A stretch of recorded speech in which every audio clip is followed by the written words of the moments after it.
Baloch Voice Association about a very important problem, which are the enforced disappearance in Pakistan.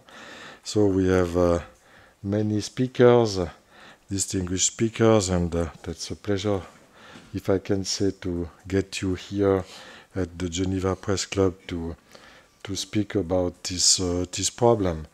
So on the behalf of the Swiss Press Club, I wish you welcome to Geneva and here.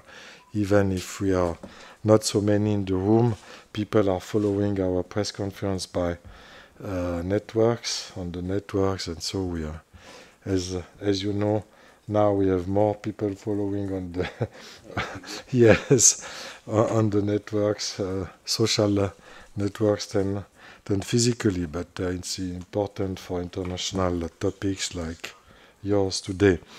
So now I would like to give you give you our golden book to sign just a signature. Everybody of you just here signature. Yeah.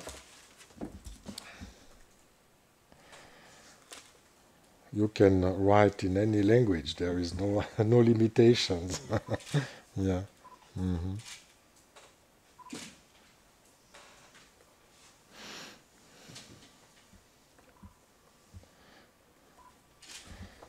And let you.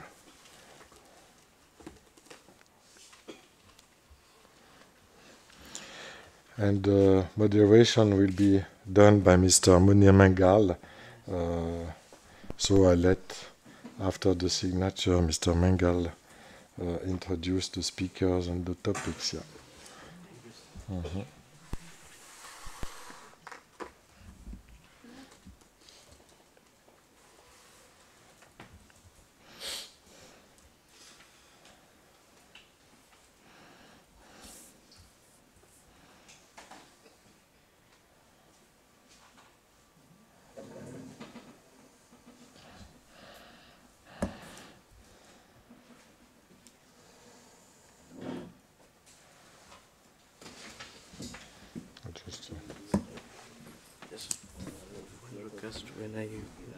When I say next, just put it on the second one, okay, like this way.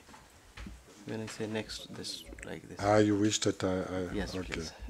You tell me and I will do it. Okay. So I let you sign and introduce. Yeah.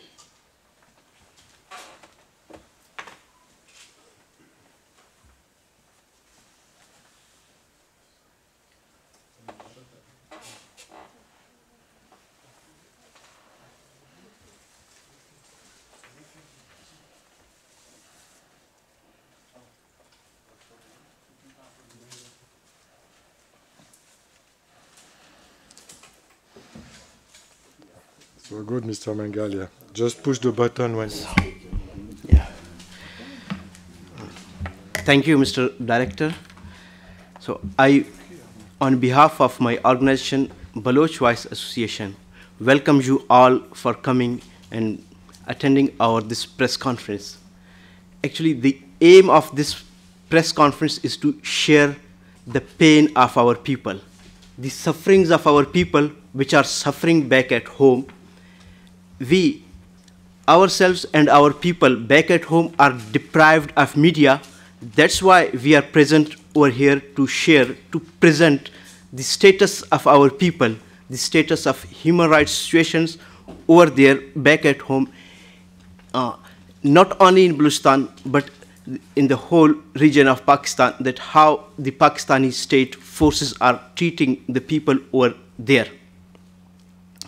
So, in this regard, first of all, I would like to introduce the panelists because it's very important for us and this is very important for the world to know who we are, why we are representing those people, and from which status we ourselves has gone, and what sort of mandate we have to present those people. In order to, for that, first of all, I present respected Randi Hagen. She's a very senior Norwegian lawyer.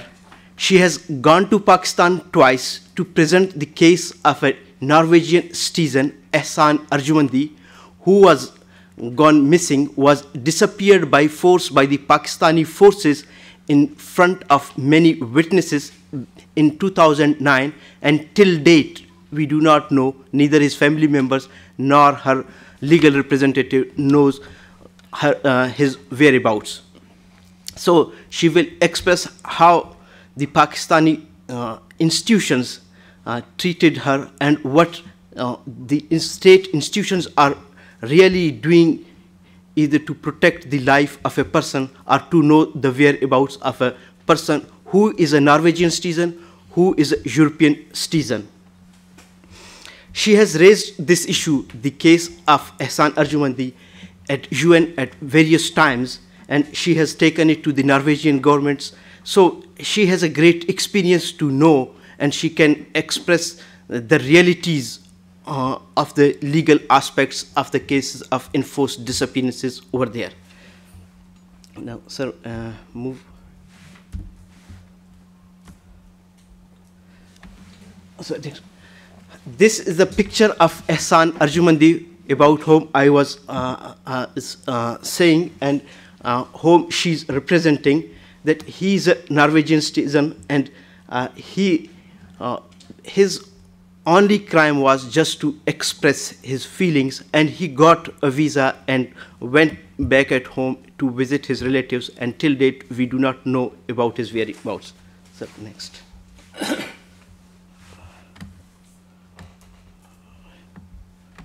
Sorry.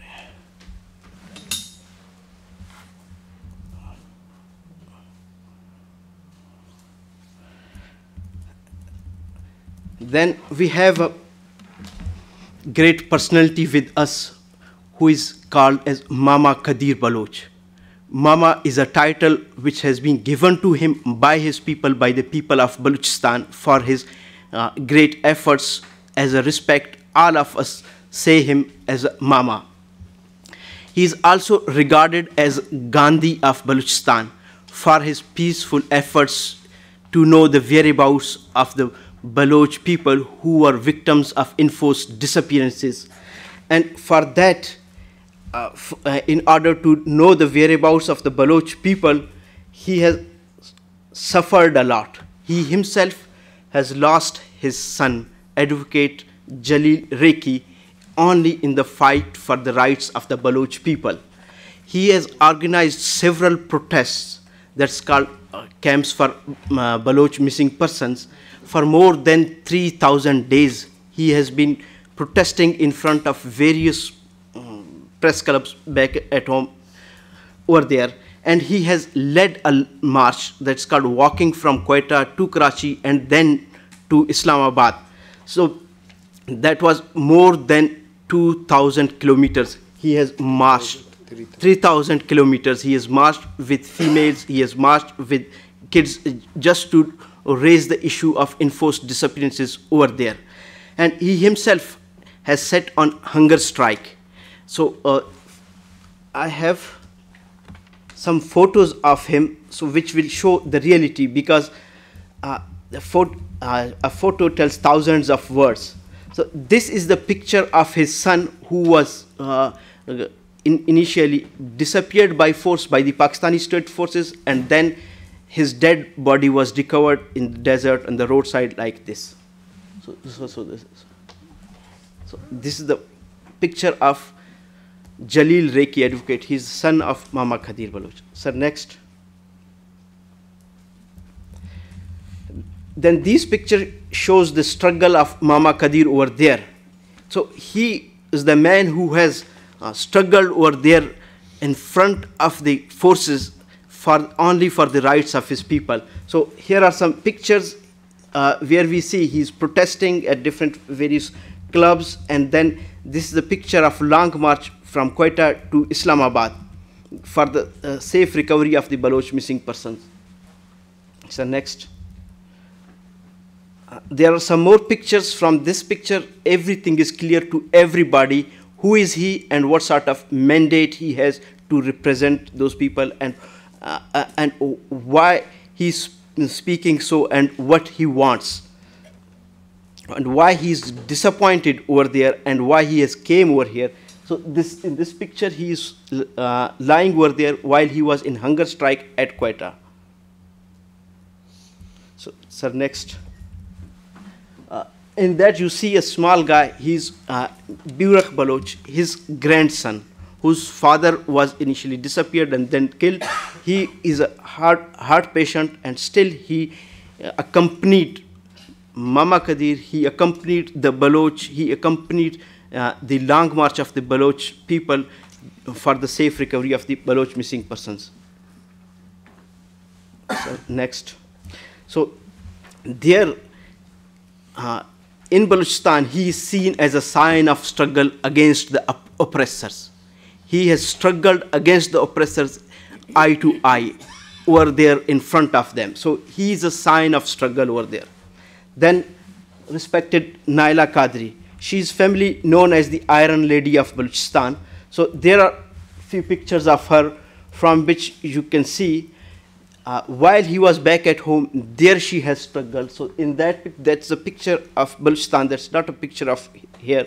So how, with motivation, with zeal, and with courage, how she has stood over there, being a female, how she struggled over there in Pakistan against the Pakistani forces. And this is a wording of her on the media that Pak banks on China to fight Baloch. So then, next, yeah, okay. We have Basir Naveed, respected Basir Naveed. He is over here. Nowadays, he is director of International Human Rights Commission, that's in Hong Kong. He has served for many years Asian Human Rights Commission, AHRC, and Asian Legal Resource Center. So he himself has lost his son only because of his bold voice for the rights of the people of Pakistan over there while he was in Karachi. His son was killed just to stop his voice. But then his writings and his urgent appeals saved hundreds of lives. So we people know that only because of his writings, so hundreds of people, they got back from the jaws of death. Not only in Pakistan, but in the whole region of South Asia, including Iran. So these are the pictures. And in one picture, everybody can see that President Obama, you have just 150 days left to close Guantanamo. So he has not said, raised voice only for the people of Pakistan or only for the people of South Asia, but he has said all these things for the global community. If anybody wants to see peace over there, and for the South Asia people, so we know his efforts. That I myself, on behalf of me, on behalf of my organization, I had already stated this thing, that we need a Nobel Prize for him. Once again, in front of this media, I, from my, on behalf of my organization, again appeal, if anybody wants to see peace and stability in South Asia, then he should follow the Basir Naveed, and we request a Nobel Prize for him. And he was already awarded GM Sayyid Award by World Sindhi Congress here in Geneva. So, and the people in Pakistan see him as a life savior. Then, so next, the Sardar Shaukat Ali Kashmiri. So he is the chairman of UKPMP, United Kashmir People's National Party. He is seen a hope back to life for the people of Kashmir. He himself was also a victim of enforced disappearances. So from these pictures, everybody can see from his student age, he was involved in politics, in human rights issues, and till date he is asking basic human rights for his people. He is giving an ideology to his people that what can save our futures. So he has, from this picture, everybody can see that he has done, he has represented his people at various forums, including United Nations and European Parliament. The people of Pakistan occupied Kashmir has started saying him as the Baba-e Kashmir, means father of Kashmir. Then, so next, we have Ali Arjumandi. He is the brother of Ehsan Arjumandi. I earlier showed you the pictures, and she is the legal representative of him. So his voice and pain carries the pain of all family members of victims of his enforced disappearances in Balochistan. He has knocked every door to hear about the fate of Ehsan Arjumandi, but till date, nobody has said anything to him. So both of them, they have knocked the doors of UN, Norwegian Foreign Ministry, and the authorities of Pakistan, but unfortunately, till date, we do not have any information about Ehsan Arjumandi. So next. And this is the last one, myself. I myself is the president of Baloch Voice Association. I myself was a victim of enforced disappearances and was arrested and deported back to France with my two colleagues, Basir Naveed and a journalist, Bilal, in November 2016 from Bangkok, only for going to organize a conference about CPEC. And I was again arrested from the flight in Kuala Lumpur, Malaysia, on the way, attending meetings with Japanese officials, and deported back to Japan after a day and night interrogation in May 2017. So from these pictures, the first picture, this is a picture of Quetta, and then these pictures show for what we are fighting and why the state is so brutal. Despite of doing anything, the state is killing our people. So for us, the word enforced disappearances is something when anybody got a victim, and we think that we will not be able to hear any information about him in our lifetimes. So and that is the real pain of all of us. We are here, and we are going to present about that. So first of all, I give the floor to respected Mama Qadir Baloch. He has came from Quetta, so he knows the realities over there. So his wordings, his experiences, his all efforts, whatever he has done over there, so that's in front of all of us. So please, respected Mama, the floor is with you. So please.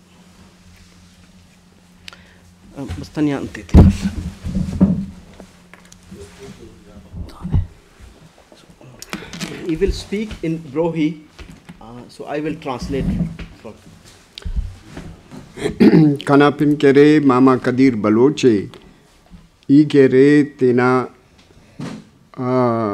ilaka kana Surabe, district Kalate, kana taluka Mokani, Reki kom kana Komi, I get Benkati Mulazima suit, retire Masud, retirement Ningang good, Kana Mare, Jalil, Rekie, Aratam, ISI, or FC or MI na Gadig Basur Uragan Darir. My name is Mama Qadir Baloch. I am the father of Jalil Reki. I have served in Pakistan as a banker, and after my retirement, when my son was kidnapped, and he was taken from the house in front of all of us, and since then I am struggling for the recovery of the missing persons. Fadanan se tanzimas jod karen tamam lawaiki na antas ke nana Balochistan Balochate ke ISI MI या FC के फे के दरीक है तो उफ्ता खिलाफ none उरान के party के अरीर दादी तीन की कैश करने ख्वाहिर है तो लिहाजा नन लवाइकी ना मुझ मसून असे तेना तंजीमस जोड़ करें Wise for Baloch missing persons. So we organized an organization, Voice for Baloch Missing Persons, which includes the family members of victims of enforced disappearances, and that includes the members, the family members of whom were kidnapped by ISI and MI. We did not found any other voice over there to raise their issue, so we ourselves organized this organization, Voice for Baloch Missing Persons.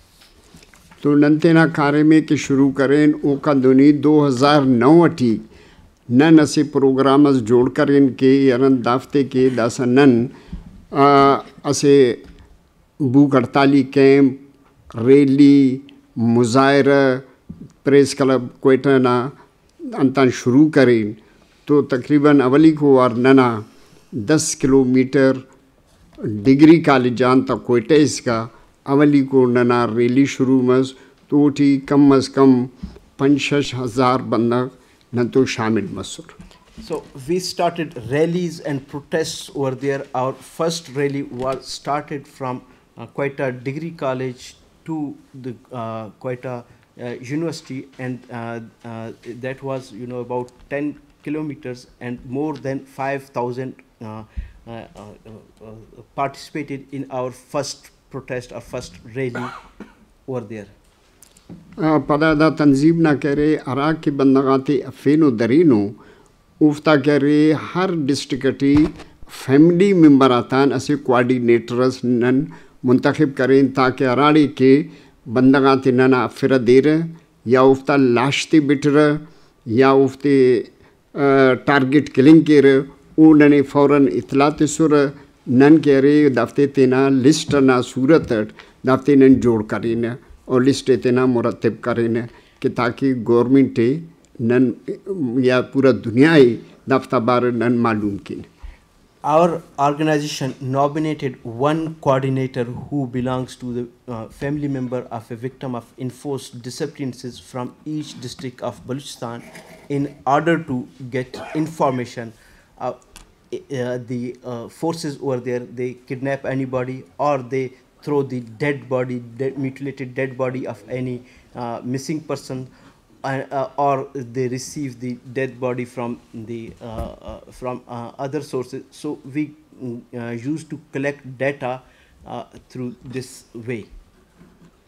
चूँकि दा Balochistan T कह रहे ऐनुआना पाकिस्तान के अरे कब्ज़ा मस पाकिस्तान बलूचिस्तानी के कब्ज़ा करे 70 सालान अफ्ताद सालान नंतो कह रहे बलूचा तो दागड़ा मन्निंग गठिए अफिंग दन्निंग खल्लिंग और मश्तेटी नना छुनाते गारातेटी जिंदा दफन कनिंग वो तमाम नंतो मीडिया बलूचिस्तान टी चूँकि मीडिया अल्लाह तो नन लिस्टस जोड़ करने या नन कसे तेना तवारी सरकनिंग करें तो उन उफ्ते अगर हिसाब के तो लखा तीटी दावख्ता बलूच लापता मसुने या उन्हें लाश मिला. Since 1948, when Pakistan occupied Balochistan, since then the Pakistani army used to kidnap the Baloch people. They used to throw the dead bodies and they used to bury the dead bodies in deserts, in mountains, and sometimes they throw the dead bodies in the streets. If we collect all that data, until date more than 100,000 Baloch people have been killed and their dead bodies have been thrown in different parts of Balochistan over there. 2009 के नंतेना अंते शुरू करें camping गे तो गुड़ा none करे तेना data collect करे से करें न जमा करे से करें न और असे किताब असे न सूरत हर साल ना छापा न तो के दा सदा नुम खनिरे मीडिया खनिंग थिए कि दा कुल करे लापता अफरादा को दफ्ते करे गवर्नमेंट ना बंदगा दरीनो चूँकि दा लिस्ट नन अमी वक्तां करे अखस के दाटियरे उना पिन उना वालिदना पिन उना शनाख्ती कार्ड उना जाए वकुआ रखा के अफीनित अराड़ी दरीनी बंद करेनित दा तमाम गिलाती करे नन दाफ्ते टी दोन लिस्टे तेना जोड़ कर निंगे दा तमाम पूरा दा वक्ता करे नन तो तकरीबन 45,000 बंदगना लिस्ट अरे, लेकिन वैसे अगर नन मालो नाती हिसाब के तो लखान बुर्जा हम नना बंदगा लापता हो. Since 2009, when our organization started camps over there in Balochistan, we collected the data over there and we used to publish that in shape of this sort of books. Like in this book, here you see the photos of those who were killed by the state security forces. And since then we have that data that's more than 45,000 Baloch people. They have a data of more than 45,000 Baloch people. They became a victim of enforced disappearances or their dead bodies have been thrown over there. But if we calculate the number from 1948, so the number is more than 100,000 people who were being killed by the state security forces. उका good के रे नंतेना स्ट्रेगले तेज करी न हर जगह rally के शान हर district तेटी इनान camping करे न कैंप खलकु न मखलू के अंत करे न उफ्ता डेटा ते नंतेना ठम कलेक्ट करे न पदा उका दवनी नंतेना के रे अंते मजीद बड़ा फिंग ना इते करें संगता कुल सलाह करे के रंदा से दादी मचे मोने दरुजे तो लिहाजा नन कोई टगाम पदा कराची या तेना कैंपे मुझसे तू के और से तू इस्लामाबाद टी कैंपे खाली ताकि हुकूमती पाकिस्तान ना बंदगा या उना ब्यूरोक्रेट्स या उना फौज या उना FC या उना ISI MI दफ्ते खबर मारी. In order to collect the data in a more in a systematic method and then to disappear that information at a broader scope, we used to shift the camp 3 months to Karachi and 1 month in Quetta in order to raise the voice for Baloch missing persons at a larger length. उका good करे नंदा फैसला करे किरण दाफ्ता गवर्नमेंटा etch असरस मनिंग थी Afak तो उका नंतेना इस नंते much मजीद बड़ा फेन लांग मार्च से ना प्रोग्रामी नंते खान तो नन लवाइकी ना उफ्ता ईड कोफ्ता लुमगा कोफ्ता छुनाक मुझ मसून सलाह करे किरण दासा से लांग मार्चस करो ये नने ताकि गवर्नमेंट के रे ये उन्नना तवारी बिम्पक नवांदा लांग मार्चटी नने गिलास फायदा मरे और नना अखस की बंदगा लापता वो मंजरे आमाय बरीर या उफ्ते अदालत पेश कर. We and our organizations saw that despite of our the state institutions, particularly the judiciary, is doing nothing for the safe recovery of the missing persons. So then our organizations collectively took a decision to organize a long march from Quetta to Karachi and then to Islamabad in order to raise the voice of the Baloch victims of enforced disappearances and try to seek support from the state institutions and the international organizations.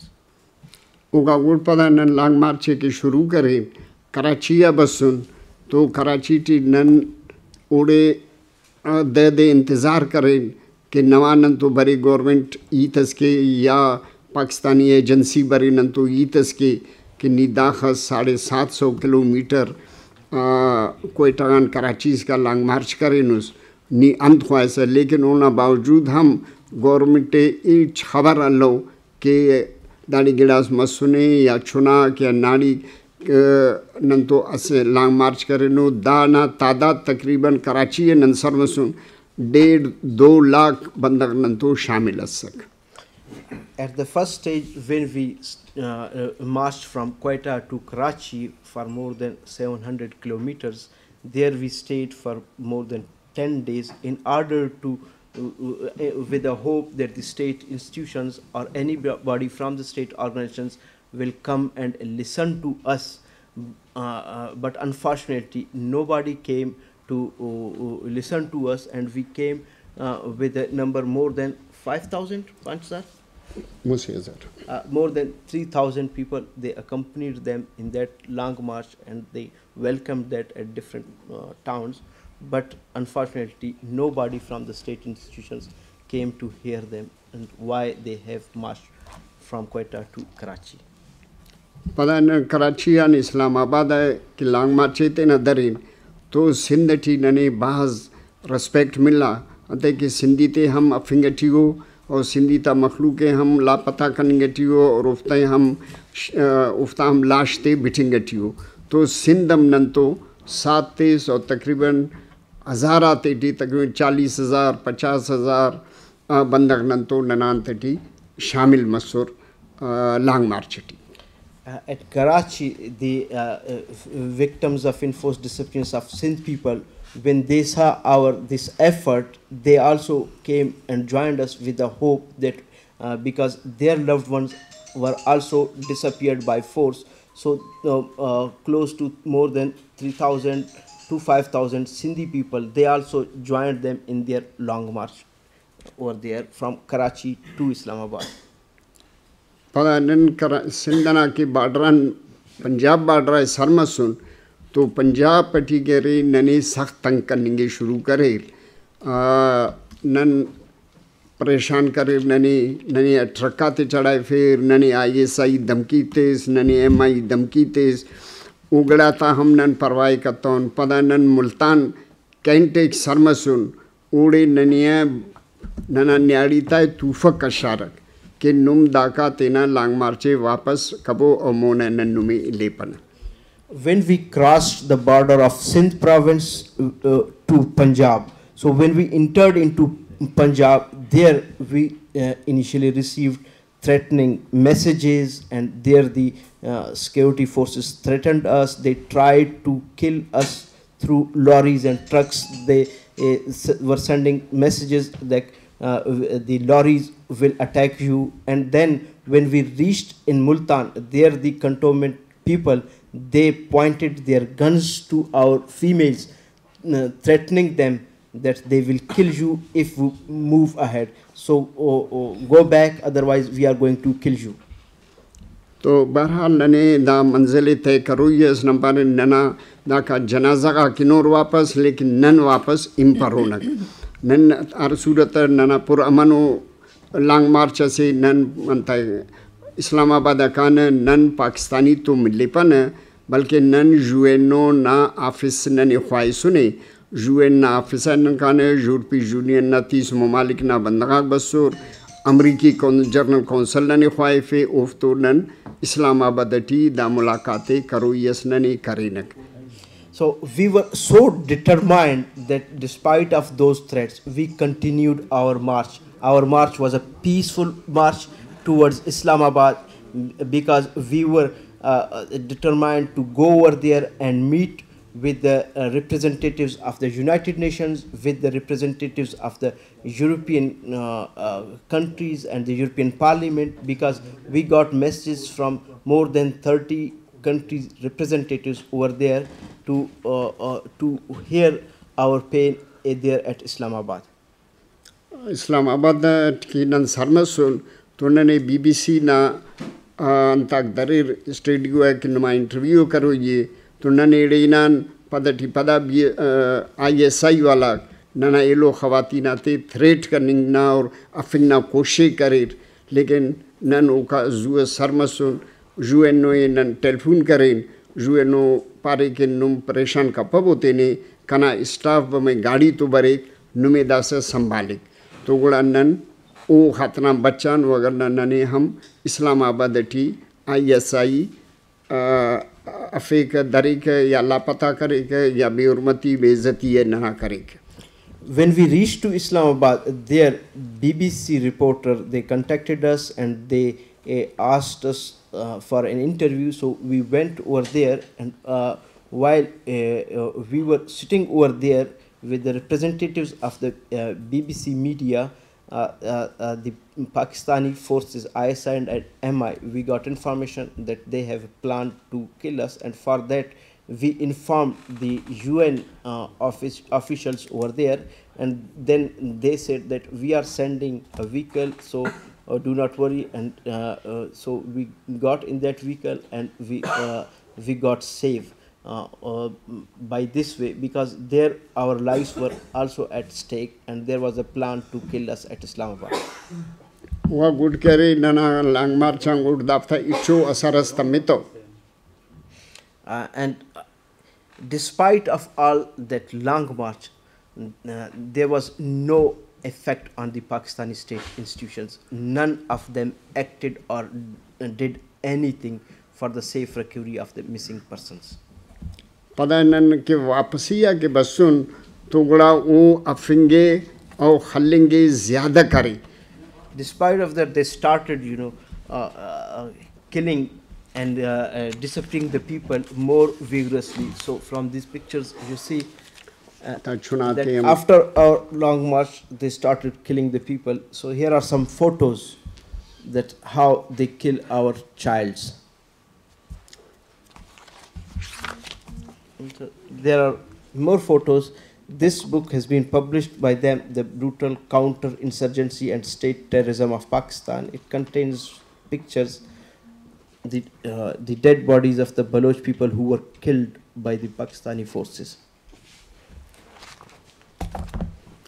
Uga good kare wo te dantan mazid tezi. You can make one photo, please. One. But you're saying Islamabad is very dangerous. It's not dangerous. Questions are Just don't disturb you. After that there is session. Okay. So, Making one photo. please keep. हाँ उसके बाद उगा good करे दा हम उगा good करे दा तमाम शहीद करे सैना ने दा हर तुअटी उगा दोनी पदा वो शहीद करे सा अफिस खालिस करे करने किन्नी अंते लॉन्ग मार्च करे. These are the pictures which are showing that they used to kill the people. So these are the pictures of those who were killed by the state forces. So please get back. Get back, please. Sorry. I'm here. You should sit We are on the allowed to chair. make photo, no? Yes. We will give You are you not time. allowed on the stage. You can sit there. Continue. तो उगा good करे नंते नांते ज़्यादा अंत करीन करनी अगर ननी office खालिस लेकिन नन दादी अरा वक्त इसका कि नना असी बंदा कसम लापता मंजर आम बतनी अदालत एप्टी पेश मतनी या नुमोदी पेश कतनु रे तो ये वक्त इसका नना दा कैंपिंग दा स्ट्रगल दा लॉन्ग मार्च दा रैली मुजाहरा दा जारी गरेर चाइनी नने अखस की धमकी तेज नने धमकी अंबाज कने ते सुनी कने बाज कैंपे कना मुस्चारवा रुशानी दा कुल गिड़ाते वो तेना जोर जोरावरियर पाकिस्तानी फौज ISI MI FC दा मिल के नने तंग करने शुरू करेंगे. So after that they started, threatening us, but we said to them clearly that unless and until we do not get any information about our loved ones who were victim of enforced disappearances, till then we will not stop our rallies, our protests. But the Pakistani ISI, MI and FC forces, then they used to burn our camps where we used to organize our that protests. They more than 3 times they burned our camp over there, and they directly threatening us, life threats. But personally to him, they have given him life threats just to close their camps. और दासा हम नने धमकी तेनिंगटिए नंदा वक्ता हम खतरे tune none और नना फैमिली सख्त खतरे ट्यून के नने छेवा वो उड़ागा नफे की या नने शूट के ई मरे या कना चेयरमैन मरे vice for Baloch missing persons ना चेयरमैन करे नसरुल्लाह बलूची ओना हम इल्ले दावख्ता 18 साल तक लापताई ओना हम धमकी तेनिंगटियो फैमिली और नसरुल्लाह धमकी तेनिंगटियो कि अगर नी दाकारे इम्तान नुम बस का तवेरे तो नन्नु में अफने या नन्नु में खलेना. So all the office barriers of Voice for Baloch missing persons, their and their family lives are at stake. because they are continuously receiving threats. Particularly, the chairman of the Voice for Baloch Missing Person, Nasrullah Baloch, whose uncle was kidnapped by the security forces more than 18 years. So we do not have any information about him, and he and his family has received direct threats that if you stop, until and unless you do not stop all these things, raising information about enforced disappearances, we will kill you, we will kill your family members, and we will eliminate all of your family at once. और दासा हम नना तमाम तालीमी याफ्ता बंदगा थे अफेनो नौजवान तबके अफिंगटियो और खलिंगटियो उटी डॉक्टर हमारे इंजीनियर हमारे लायर हमारे प्रोफेसर हमारे दाकुले अफेनो दरीनो और दासिंगा लापताओ दा खनिंग पस और नन ईतस के न दोंके दास BSO आज़ाद ना सीनियर इंगा बंदा सीनियर वाइस चेयरमैन जाकिर मजीद बलोचे दरीनो अनो 8 सालित जायद बलोच उदे दरीनो 5 सालित वो चेयरमैन एस BSO आज़ाद ना या अनु के गुलाम अहमद बलोचे शहीद करे रू BNM न चेयरपर्सन चेयरमैन एस लाला मुनीर एस और शेर मोहम्मद बलोच एस दाकुले अंदनिंगा नना तालीम याफ्ता या लीडरशिप दरीनो 10 कस 10 साले कस 5 साले कस 9 साले कस 8 साले दा लापताओ. Then the state security forces started eliminating the educated youth of the Baloch people. I name some of them, like the chairman of the Baloch students organization Azad, Zakir Majid, and many others, including the chairman of the BNM, BSO Azad chairman Zahid Baloch, Zakir Majid. So there are many from the youth, and then from the Baloch political leadership, like Ghulam Ahmad, who was the chairman of Baloch National Movement, and Lala Munir and his colleagues, those who were kidnapped, and then their dead bodies were thrown in desert. So this is how they started eliminating all of us, people from all walks of life who were kidnapped and killed. खाना मारे जलील अहमद रेखिए के फिर 13 फरवरी 2009 अठी ISI MI और FC बस उरागा न फिर दरिर्त ओ दे करे मुझसे सालांगोड दाउना तस्वीरें दा खाना मारना तस्वीरें दादे मुझसे सालांगोड शहीद करे मंद ईरान और बलूचिस्तान ना बॉर्डर उन्हें शहीद करे और बिठेरते कने इतला करे के ना मारे नन शहीद करे नन दाड़े डेड बॉडी तक हो के गवर्नमेंट कने पाई यथारी तीपा ना ज़रूरत अब गवर्नमेंट पाकिस्तान तेना कार्य में करे दासा करे ई तेना डेड बॉडी ना अतरिना तेना टलाए कोड उड़ा खना बंदगा किनार डेड बॉडी ये मुसदे अंगुड एसुर बसुर ई उदे दफन करे तेना आबाई गाँव सूराबटी. So this is a picture of my son, Advocate Jalil Reki, who was kidnapped in 2009, and after 3 years, his mutilated dead body was thrown in month, and the state organizations and state security forces, they themselves called Mama that the dead body of your son has been thrown over there. So they offered him that we will arrange to bring the dead body to your home. I said, now you have done your work, you have killed him, you have eliminated him, let me bury him with my hands. So I took his dead body and buried him in Quetta. और दासा कह रहे पाकिस्तान ना फौज army ISI MI FC तीना operation आती ज़्यादा करेनु मालो के अस इरा बंदक 4 बंदक दरी रे दासा कह रहे दर्जन आती थी डेली दनिंगटियो यानी 50 बंदगाम फिर 100 बंदगाम फिर 20 बंदगाम डेली अफिंगटियो दासा उफ्ता कह रहे कार्रवाई बलूचिस्तान टी बाज तेज़ मनिंगटी ये दा वक्त कह रहे 10,000 ना करीबन 10,000 बंदगना ना वो उफ्ते खलकुने उफ्ता लाशक ने मिलानो उकना कैंपटी मौजूद उफ्ता पिक्चर पेनाफ्लेक्स ना सूरत ठीक है ताकि बड़ी दुनिया उफ्ते खाने. Now, the intensity of this brutalities of the state forces has increased multifold. Earlier, they used to kidnap 2-3 people per day, but now we are getting information close to 40-50 people are being kidnapped by the security forces from different parts of the Balochistan. And our organization, Voice for Baloch Missing Persons, they have a list of more than 10,000 people who were earlier victims of enforced disappearances, whom dead body has been thrown at different parts, and we have received those dead bodies. So he's speaking only for those dead bodies which have been received by them, not by them, they have not been received.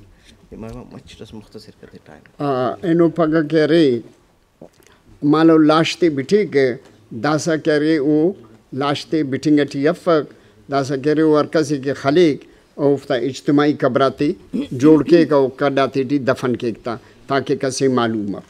Earlier they used to kill and then throw the dead bodies at different parts of Balochistan. Now they are not throwing the dead bodies. Now they are secretly burying them in mass graves. Now we are receiving mass graves in different parts of Balochistan. Just the state forces are doing it just to hide the information. They do not want to let the international community or the people that we have killed these people, so they are burying them in mass graves. Taimana kamina wajati antke ye to baz karo ye kani Balochistan na halata ta barat Balochistan na halata bahas kharab ho intihai kharab ho Pakistani फौज ISI MI FC na duan yani har banda mahfuz afak कि वो तेनांते दिफाई करने की सो बना उरागा पेशते में शामना उन्हें dead body मिलेग उराटी ते फरियादे jar कतारे ओगंगटियो तो लिहाजा दा सिलसिला पाकिस्तान ना फौज शुरू है तो लिहाजा इतनांते अंदारे ख़त्म किए हुए कि टाइम मना कमिये स्पीकर आबाज़ो तो ये उफ्तान माज़रत ख्वाह कि काना टाइम उफ्ता टाइम ज़्यादा अलकुट. So, in due to time, I am going to short my speech. There's a lot of information, so but Mama will speak at the end if there's any question answer. So, because of the time, he cannot, give all the details informations because there's a less time and there are many speakers. So, at the end, he will give the answers to the questions. Now we move to the next. Our speaker, respected Randi Hagen, she is a Norwegian lawyer. So, respected Randi Hagen, please tell us about your client Ehsan Arjumandi and the legal aspects of this enforced disappearances. The floor is yours. Yes. Thank you, Munir. And first, I would like to say I'm sorry about your son and your people, and that's why we are all here. And I'm working for one of them, but this one, Ehsan Arjumandi, there are many Ehsan Arjumandi in the Baloch prisons. And there are many people who that has felt sorrow, pain for. And Muhammad will tell about what's happening with the families. As Munir said, I have been in Pakistan, not twice, but 3 times. And I hear Mama says how he was met in Islamabad when they came in their fight. And I was met quite a different way. I was met like a VIP. I would try to be bought to silence, bought to luxury. I got special treatment. I met special people. I got all I wanted in Pakistan if I wanted. I would try to buy off. So it's quite a difference, the way I was met and like Mama was met. And one of the listeners here said that he was provoked by Mama's telling that Islamabad is not dangerous. No, that's correct. Islamabad is not danger, but it's many dangerous people in Islamabad. And that's a problem. And if not all Pakistan people knows that it's MI who is dangerous and it's ISI who is dangerous, it's dangerous people. And since not every Pakistani people in power, the civilian political parties see that, and then Pakistan will not go forward. They will end up like North Korea in a human rights situation. And that's the thing this is all about, violation of human rights. And Pakistan is in the worst class. They have ratified the convention. That means that outside, maybe the political parties and the civilian life, they want the Human Rights Convention to function. But they don't dare to let the individual complain about it. And that's why MI, ISI are dangerous, because they don't want the human right to function in Pakistan. Nearly every country in the world leave the civilian to complain if the human rights are violated. Not Pakistan and not North Korea. And I don't know why Pakistan will be in that class. And it's not about only Asian whose rights are violated by the human right. It's a children's right. It's a family right to their life. So it's two violations, children's rights and the human rights. Think about all the sorrow around one person who is violated, whose rights are violated. I am a lawyer for one of them. Think if we could get one lawyer, international, in the whole world, to get represent one of the children or one of the enforced disappearance. Think of that. If we could have, each one of them could have one lawyer, then it could be a powerful international pressure on the political parties in Pakistan. And maybe that's what Pakistan do want. I met people high up in the system who wanted change, but the MI and ISI was sitting on their shoulders, looking at them. I do think that the normal people in Pakistan wants peace and want the human rights to function. But the pressure is too high. And simply, Eshan, the only thing Eshan wants, and the Eshan's family wants, if he violated the law, put him to trial. Put him to trial. That's the only thing everybody is asking for. They said he was gone back to Iran. He wasn't. Interior Minister Malik, at that time, in 2010, said on Norwegian television that he was in jail because he had a fake passport. So he is in prison in Pakistan. And if somebody, listen now, please let him go. He won't tell anything. That's the problem with Ehsan. He's alive, but the problem is he's Norwegian citizens, and they have no pressure on the family in Pakistan to keep him quiet. But he will keep quiet.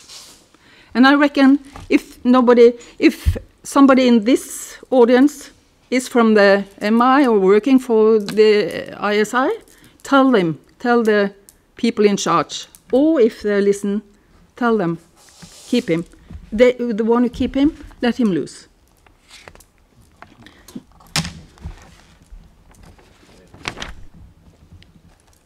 The day that I can't tell anything more than and I'm not fighting. I'm not a lawyer is fighting like you are. You're fighting towards freedom for Balochistan, but in the same way you're fighting for your children and your husband and woman. I'm fighting for Ehsan, but I'm proud of the work you are doing, and that will help Ehsan, and I hope also Ehsan's case will help you in your case. Thank you.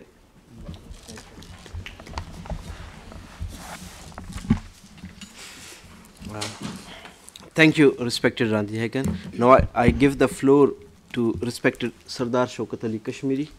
So, sir, the floor is with you.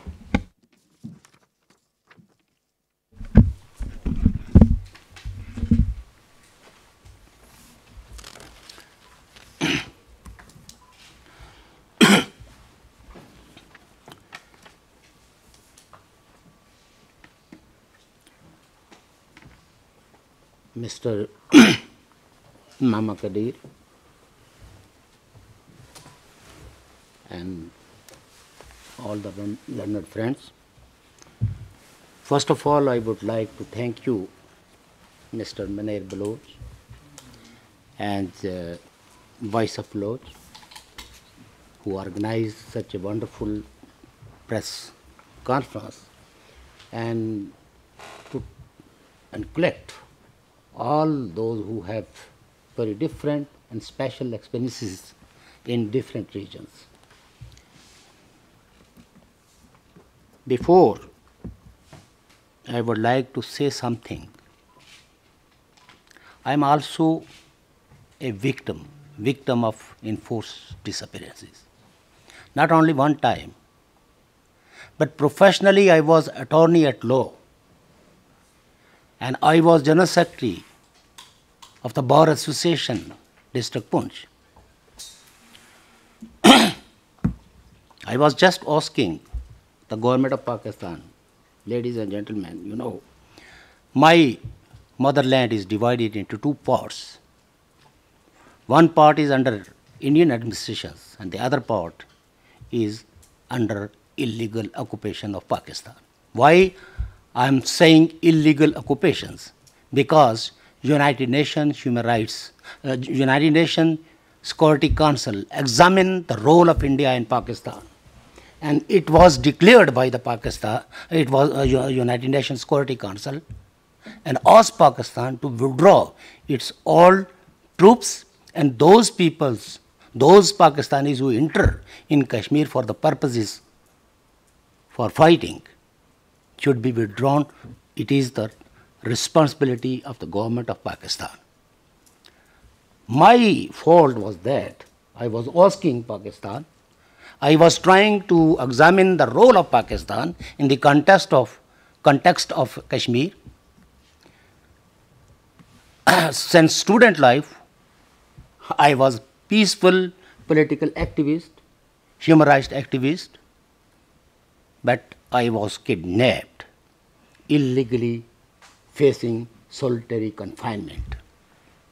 And even then, when I was released after the huge protest and intervention of the United Nations Human Rights Commission, at that time this council was the commission, and Amnesty International, I was released with this threat that if you will again try to examine the role of Pakistan, you will face the severe consequences.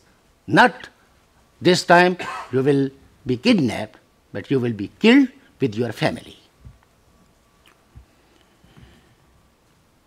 I was released. I hold a press conference and told the story, what was asking me and why I was kidnapped. And it was the state institutions. It was the ISI, which is known as Inter-Services Intelligence Agency. Civilian government have no say. At that time, Benazir Bhutto was the Prime Minister. Many people come to me and ask me, hold a press conference against the Benazir Bhutto. I was asking, no, I know that civilian government have no say. So it is the military and the inter-services intelligence agencies who actually involved, to suppress the voices of the people. They don't want, I was just asking that the intelligence agencies should be under the law, and they are behaving like a mafia. So we are facing this kind of administrations which behave like a mafia. They kidnap us, they send us in the solitary confinement, and our voice is suppressed. And the judiciary, the apex court, it is really very sorry. It's a joke in the world community judiciary history. The judges are speaking, they are watching on the hospitals and delivering speeches, but they did not take any cognizance against the illegal activities of the agencies. This is the unfortunate. There is no space for the human rights defenders in Pakistan. Pakistani peoples, in Pakistan, the democratic forces. Even look at the grim situation. A prime minister, 3-time elected prime minister, is crying for the justice. A judge of the Islamabad High Court, he is holding a press conference and that asking the intelligence agencies interferes in the court, in the bench. And the other judge, Justice Athar Minallah, he told the press that when I heard the petitions of Nawaz Sharif, my children is under surveillance and I myself under harassment. So this is the position of the courts, the judges. Those judges who belongs to the independent judiciary or those lawyers who are little bit independent, they are facing persecutions. And it is in the Pakistan, Balochistan, Sindh, and all over the Pakistan, the people are facing enforced disappearances, not only 2 or 3 or 4, but 100 people, only from one province which is known as Balochistan. Mama Kadir, he is a source of inspirations of those victims. He stood against all these unfair activity of the state. But he was crying. He was long march. 100 people along with him. But still the people are in their illegal captivity. Nobody in positions to bring those people into the justice, provide the justice. So this is a very important press conference, and we appeal to the world community that they should put pressure on Pakistan. We have nothing to do with Pakistan. Our good wishes to the people of Pakistan. They have the democratic rights. They should enjoy that. But unfortunately, there is no political rights of the Pakistani people. Democratic forces are suffering. And all the democratic parties, they are calling that this election is rigged by the state agencies. And state agencies are not accountable to any law forums. So how we can bring the change? How we can provide the right of liberty and the property of the common people who are suffering. Even you can watch 100 people demonstrated in POK just to ask the government to not grab our lands. 2 of the rivers, their flow have been changed, and one of the tunnels dig the tunnels, and whole city of Muzaffarabad is on risk. And the people of Muzaffarabad is demonstrating against this because there is a lot of issues regarding the environment. Human rights situation is very, very worst. And the judiciary role is just they are involved, apex court judges just they are involved in a populism. 40,000 cases in the office of the Justice, Supreme Court Chief Justice. But he is speaking. He is collecting funds for the dams. This is the duty of the government. This is the responsibility of the governments. They have many departments, that is called the developmental departments. They could allocate the funds for the different projects. But it is the judge of, you can imagine, a judge of apex court, a chief justice, is collecting the funds for the dam. But he is not available to provide the justice to the common people who file a petition in front of his court. So, ladies and gentlemen, and dear friends and journalists, our situation, you people cannot, even we cannot express our situation in the words. Situation is more worse because my land, my area is using for the terrorist activities as a launching pad, and whole our society is living in harassment. And what kind of harassment? The state agencies actually promoting and projecting the extremist and terrorist. And still in our area, the terrorist infrastructure is intact. And that infrastructure actually deprived us, harassed us, and our whole civil society is hijacked by these state-backed terrorists. I thank you. Thank you, Sardar Shaukat Ali Kashmiri. And that's why, whatever you have expressed, that's why the people of Kashmir, Pakistan occupied Kashmir, they are seeing him, they are looking to him because of this ideology that his ideas can put their lives back to life. Because till date, whatever they are receiving by the state, they have occupied them just to go for jihad. And his ideas, his thoughts can put the lives of the people back over there, back to life. Thank you, sir. Now I give the floor to respected Ali Arjumandi. As I earlier stated, that we have people who are the victims of enforced disappearances. So he is a family member of Ehsan Arjumandi. He is the brother. So adab ushte o da sharri. Bilkul zabardasti. To ti dema gap chiwa buzo. Dema yamas bond chiwa buzo. Aisara Erika.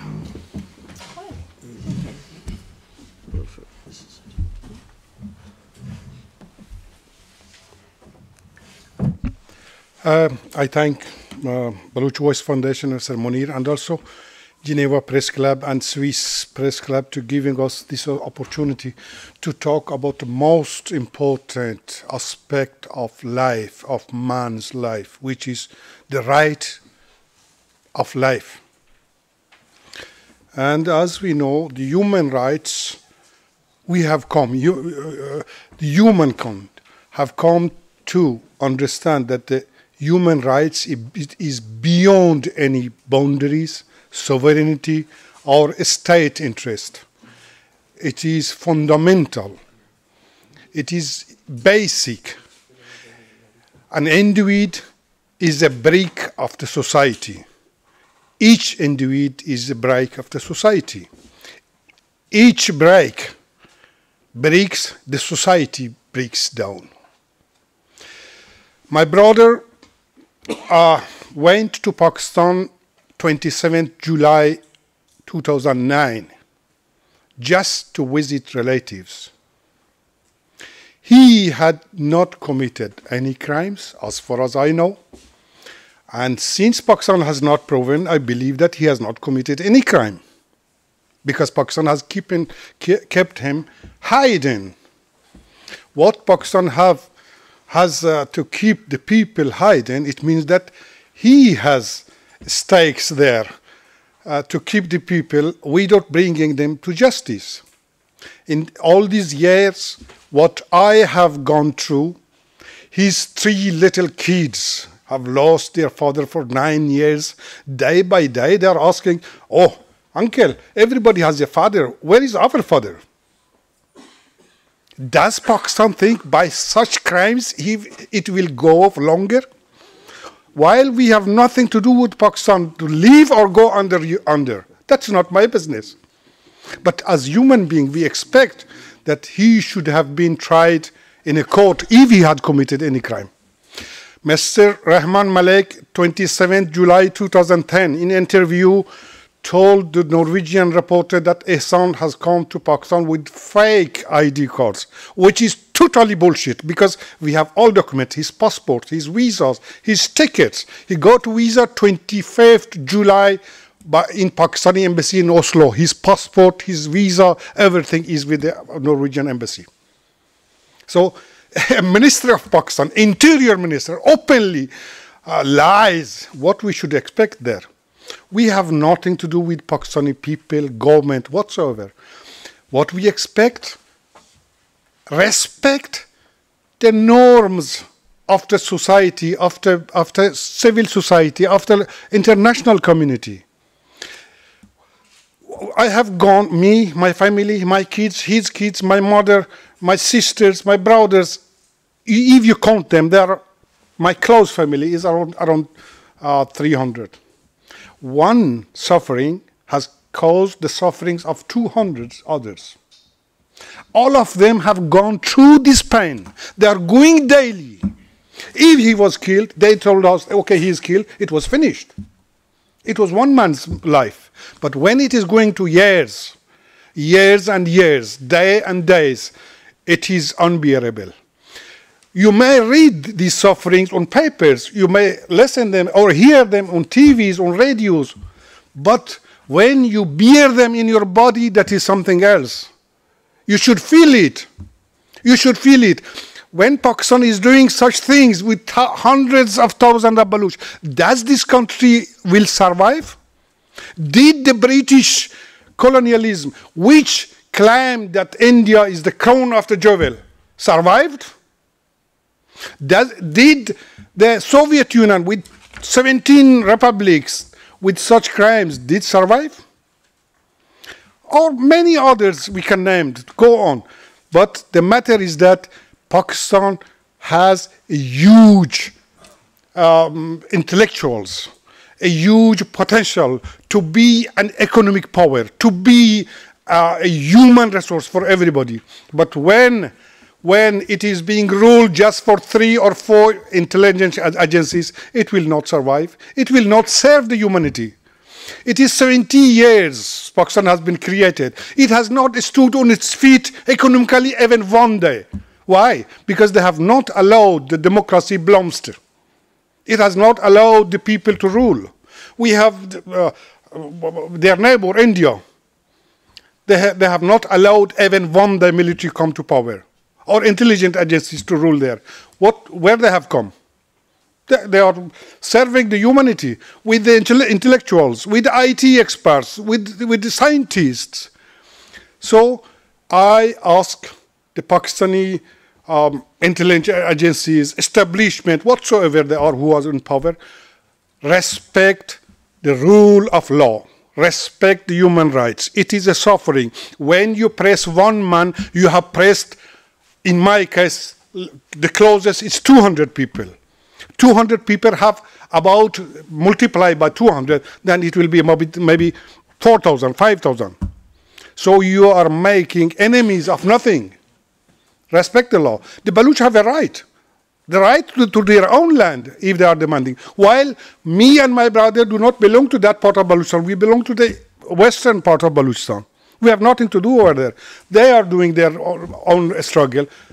We have just sympathy as our brothers, as we have sympathies for the North Korean people. to the Vietnamese we had the Chileans, we had the Argentinians. Those Gentiles did the same things in 70s. Where are they?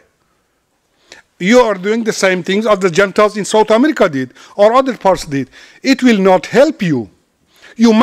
I may suffer today, but tomorrow you are gone and you will be followed up.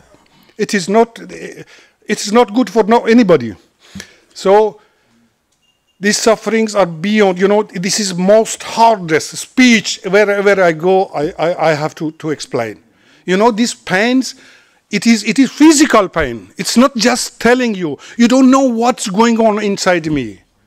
When I see the kids, when I see his wife, my children, and relatives, my mother daily calling me, what happened to your brother? Believe me, by God, I stopped taking the phone because I have nothing to inform her. How painful it is. I think somebody should understand in the world community. The world community has a duty to protect all the people, suffering people, oppressed people, including the Baloch. Baloch has no representation in international arena. So it is a duty of mankind to support these helpless people. And Pakistan should wake up. You cannot continue the way that you are doing. It will be finished either by your will or some places, maybe the forces come. International community will not stand silent forever. So I appeal to the Pakistani community, Pakistani establishment, and all actors in the international arena. Please come on, help these helpless people. Finish these sufferings of the Baloch people, including me and my family. We have not committed any crime. We are not going to commit any crime. We have not violated anything. We have not indulged to violence. We believe in very peaceful struggle, as we are doing here. We express here in West. Nobody is following us. Nobody is killing us. Nobody torturing us. Nobody arresting us. Why should that happen in Pakistan? Or for the Baloch people, or the Sindhi people, or Pashtun people, or Kashmiri people. There should be an understanding. We should find a way that people could talk to each other, to cooperate with each other. We have the potential to be the best in the world.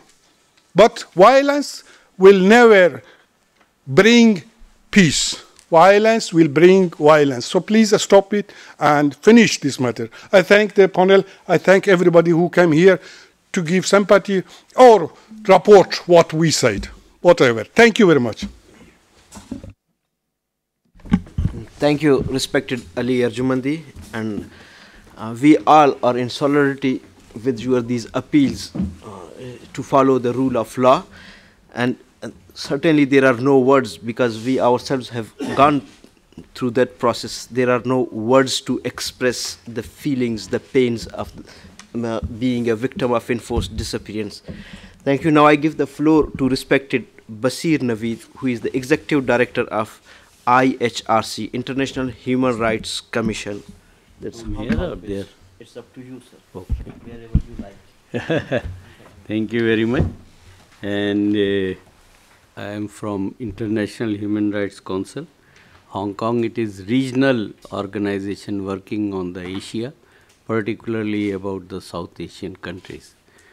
Some decades ago, Sri Lanka was the first in the top for disappearances. More than 64,000 persons were disappeared. Now Pakistan has become in the top list in Asia, where more than, I can say, there are many figures over here, but at least 25,000 persons are missing. And also that in Nepal, in Bangladesh, these practices are continued, and also in Indonesia. But here in Pakistan, I would say that there is no, what to do, sir? Just it is, my voice is coming. Yeah. So, in Pakistan, one can say very easily, there is no rule of law. There is of course, Parliament is existing. Judiciary claims itself as an independent institution, and other institutions are also claiming that they are independent and working democratically and this and that.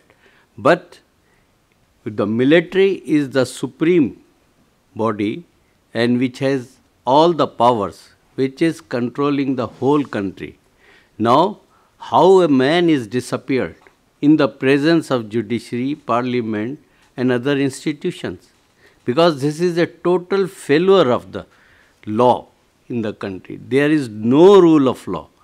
The country has proved itself that there is no criminal justice system. Even the judges are saying that criminal justice system is failed because that military does not want that any institution should interfere into it. And if we take the example of Sri Lanka, where more than 64,000 persons were disappeared, there was armed struggle or armed mutiny against the some part of the country, for example, Sinhali and others, and the government. And Tamil wanted to have their role over there. But in Pakistan, no group has taken the arms into their hands. Only those, after the disappearances, then people resolved for the armed struggle. Those are very limited groups, not as such in whole of the country.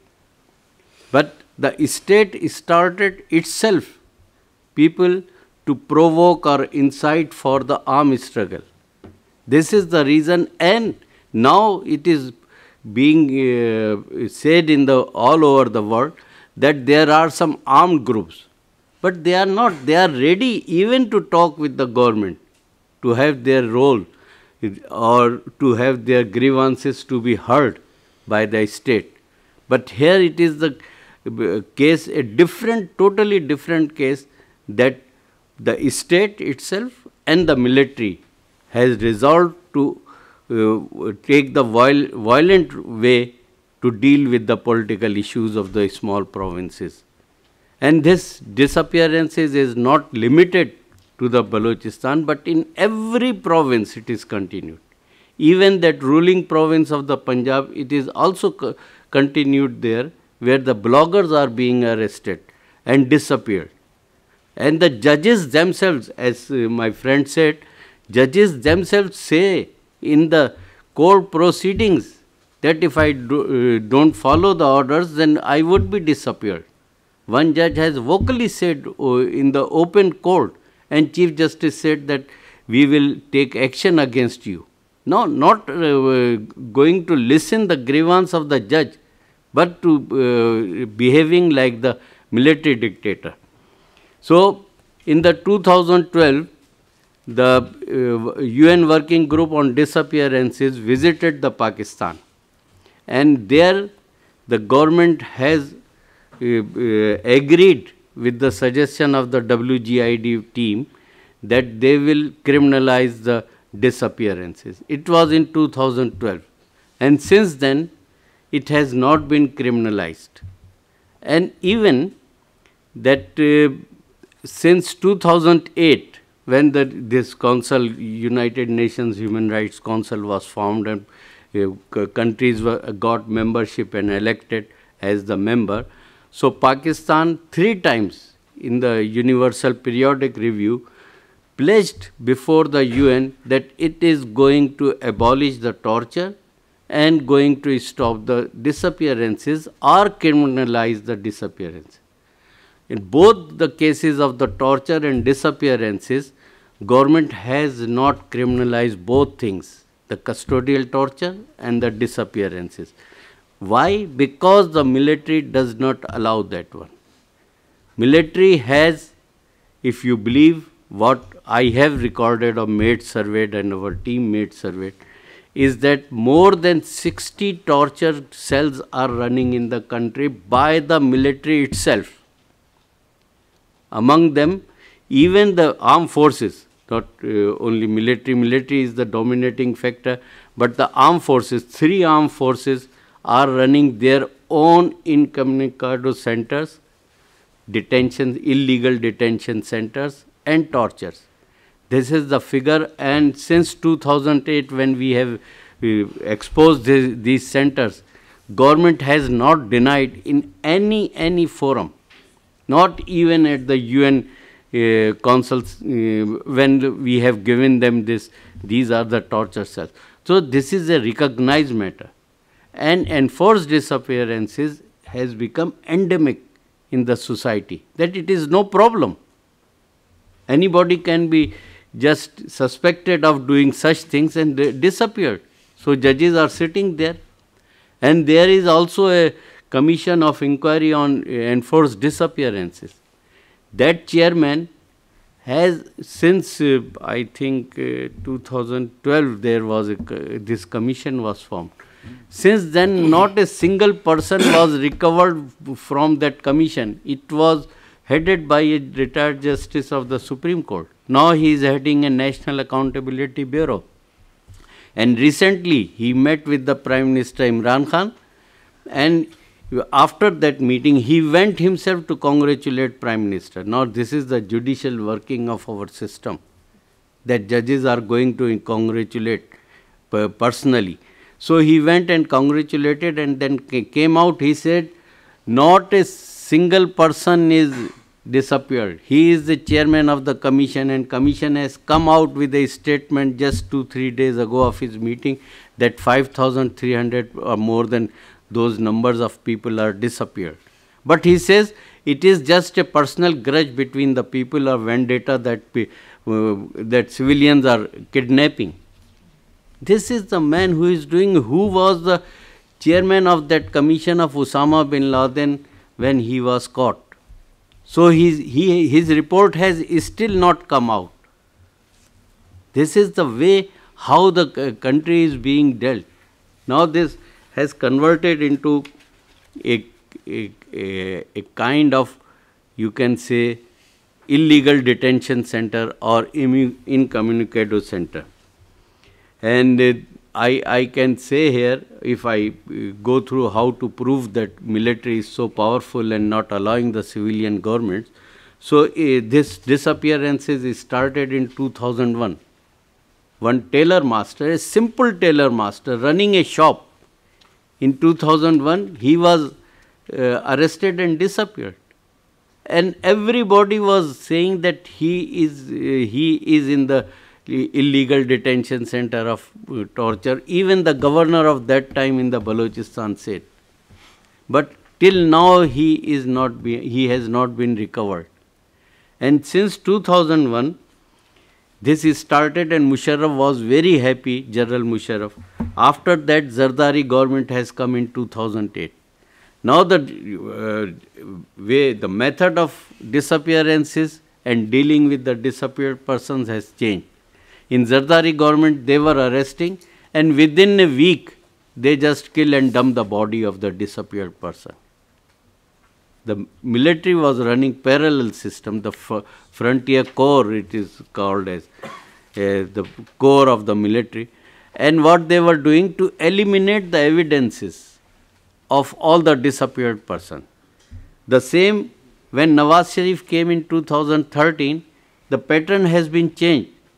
That mass graves were started founding on the roads, on the different places, and those who were running these mass graves, they have become the ministers or in the good files of the government, like Shafiq Mengal and Sarfraz Bugti. Sarfraz Bugti was the interior minister of Balochistan. So whenever civilians come, the military changes its own pattern of dealing with the disappeared persons. And I think it is time.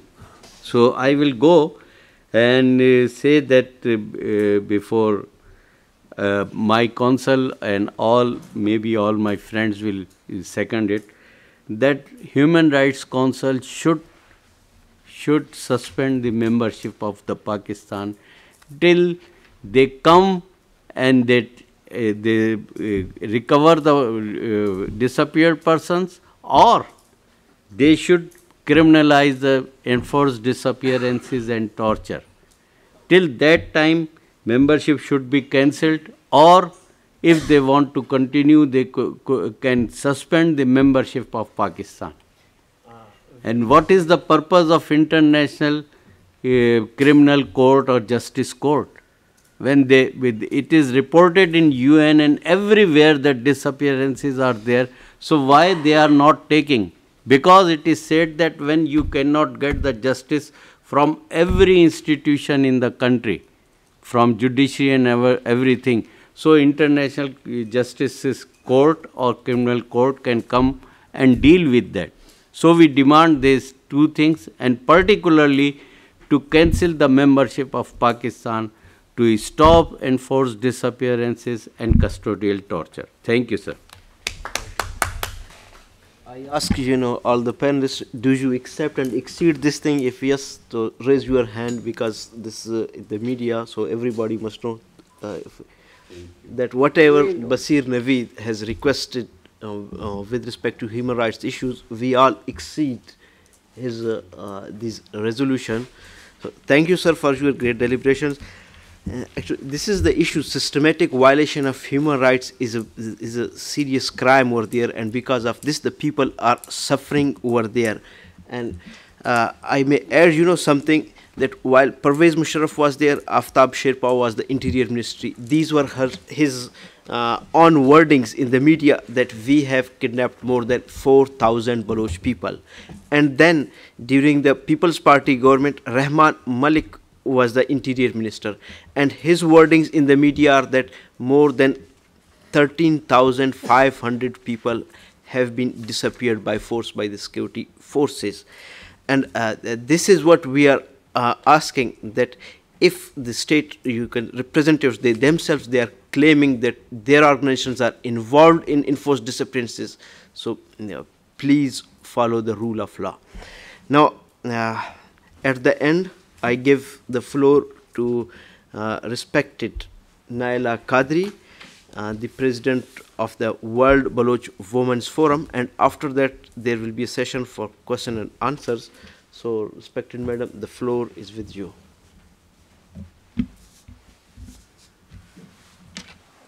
Thank you, Mr. Munir Mengal, president of the Baloch Voice Association, and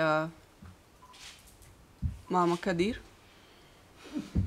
Honorable Mama Qadir. He's a living legend, and today whoever is present here or through media can see him. He is an unusual person. His kind of persons, kind of Mama Qadir's persons, they appear on the planet Earth very, very few times. And we are honored that he's with us today. Miss Advocate Randy, we are thankful, and we are honored that you are here, and we really appreciate your professional dignity and your professional commitment with whom you are defending Ehsan Arjumandi Baloch. And not him only, actually, we look at you and your struggle as a symbol for all the missing persons. Waja Arjumandi, Ali Arjumandi, your presence here with your testimonies, and Sardar Shaukat Ali Kashmiri, from his student life till now, he's an icon, and he's a person who is idealized in Kashmir and for all the oppressed nations in the region, for his struggle and his commitment. And Mr. Basir Naveed, thank you so much for all your support. I remember that in all hard times when we were going through, and still till today, for missing persons and for different occasions when we needed support to contact with international community when from within Balochistan. He always supported us, and always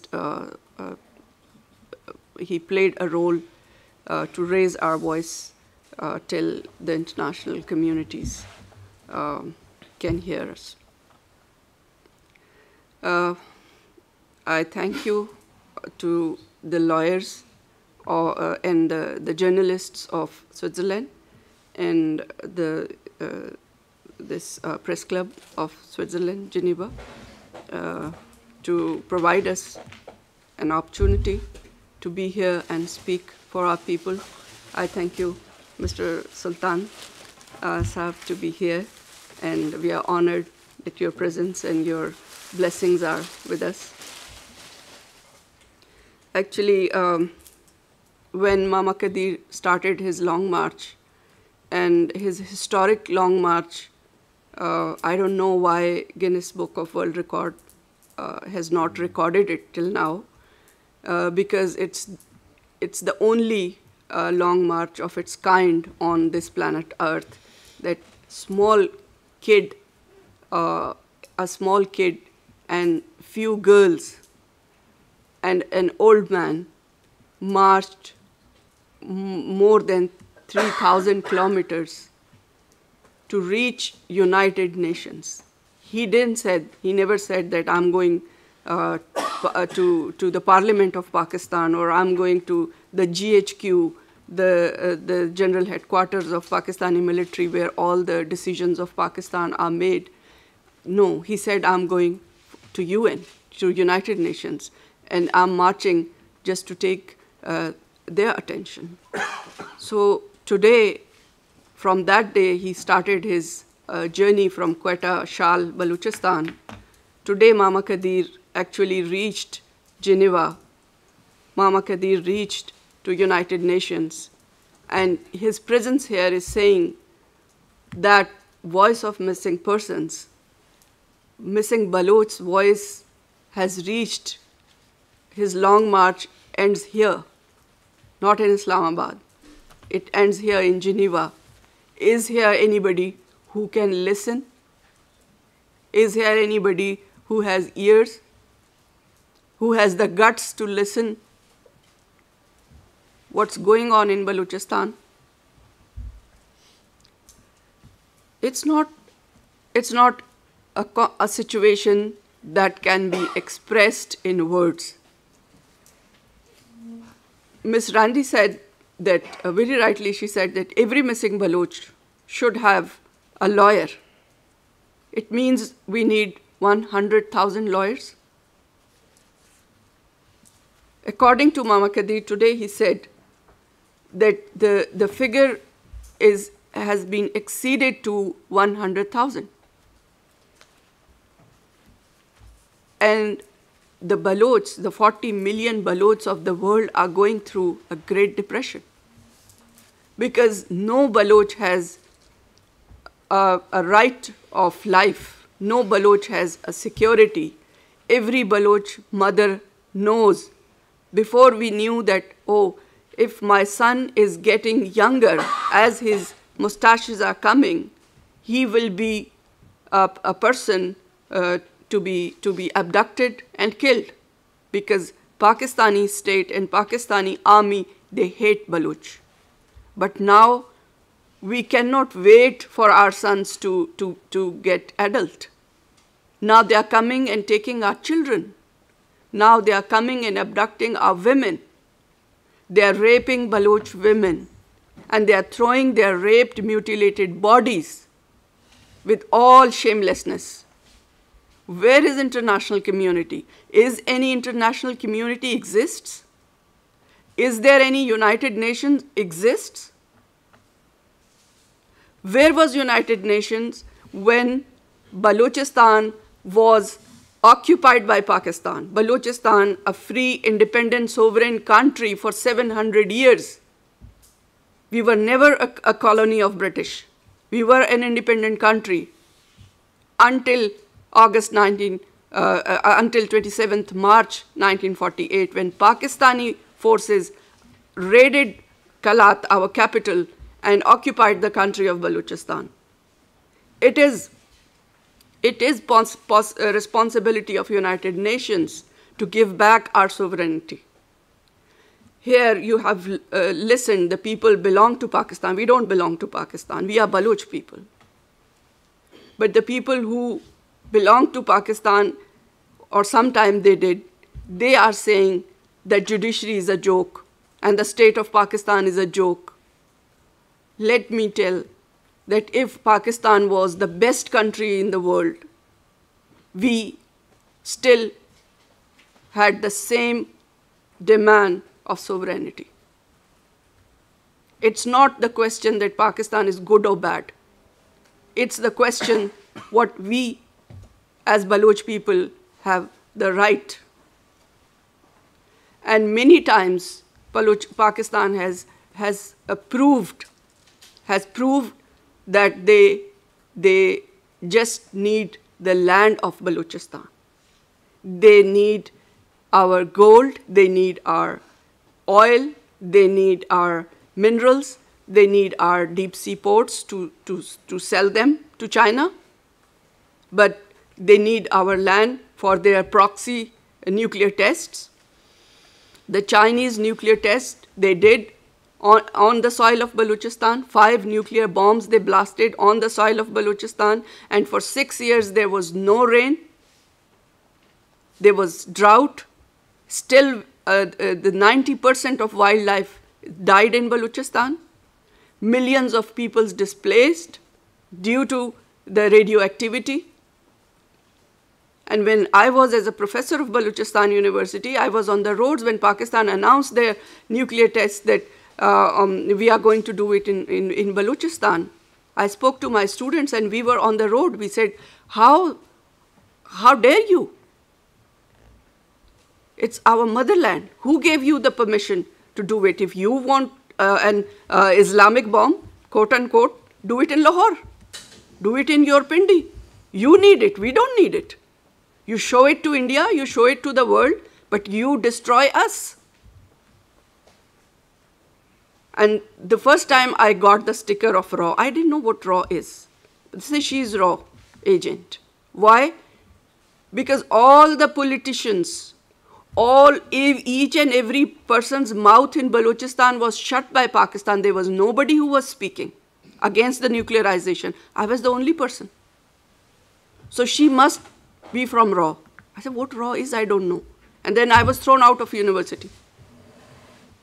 I was criminalized because I was teaching my students radiopharmacy, how we use an isotope to kill cancer. And if it is sent in enormous way,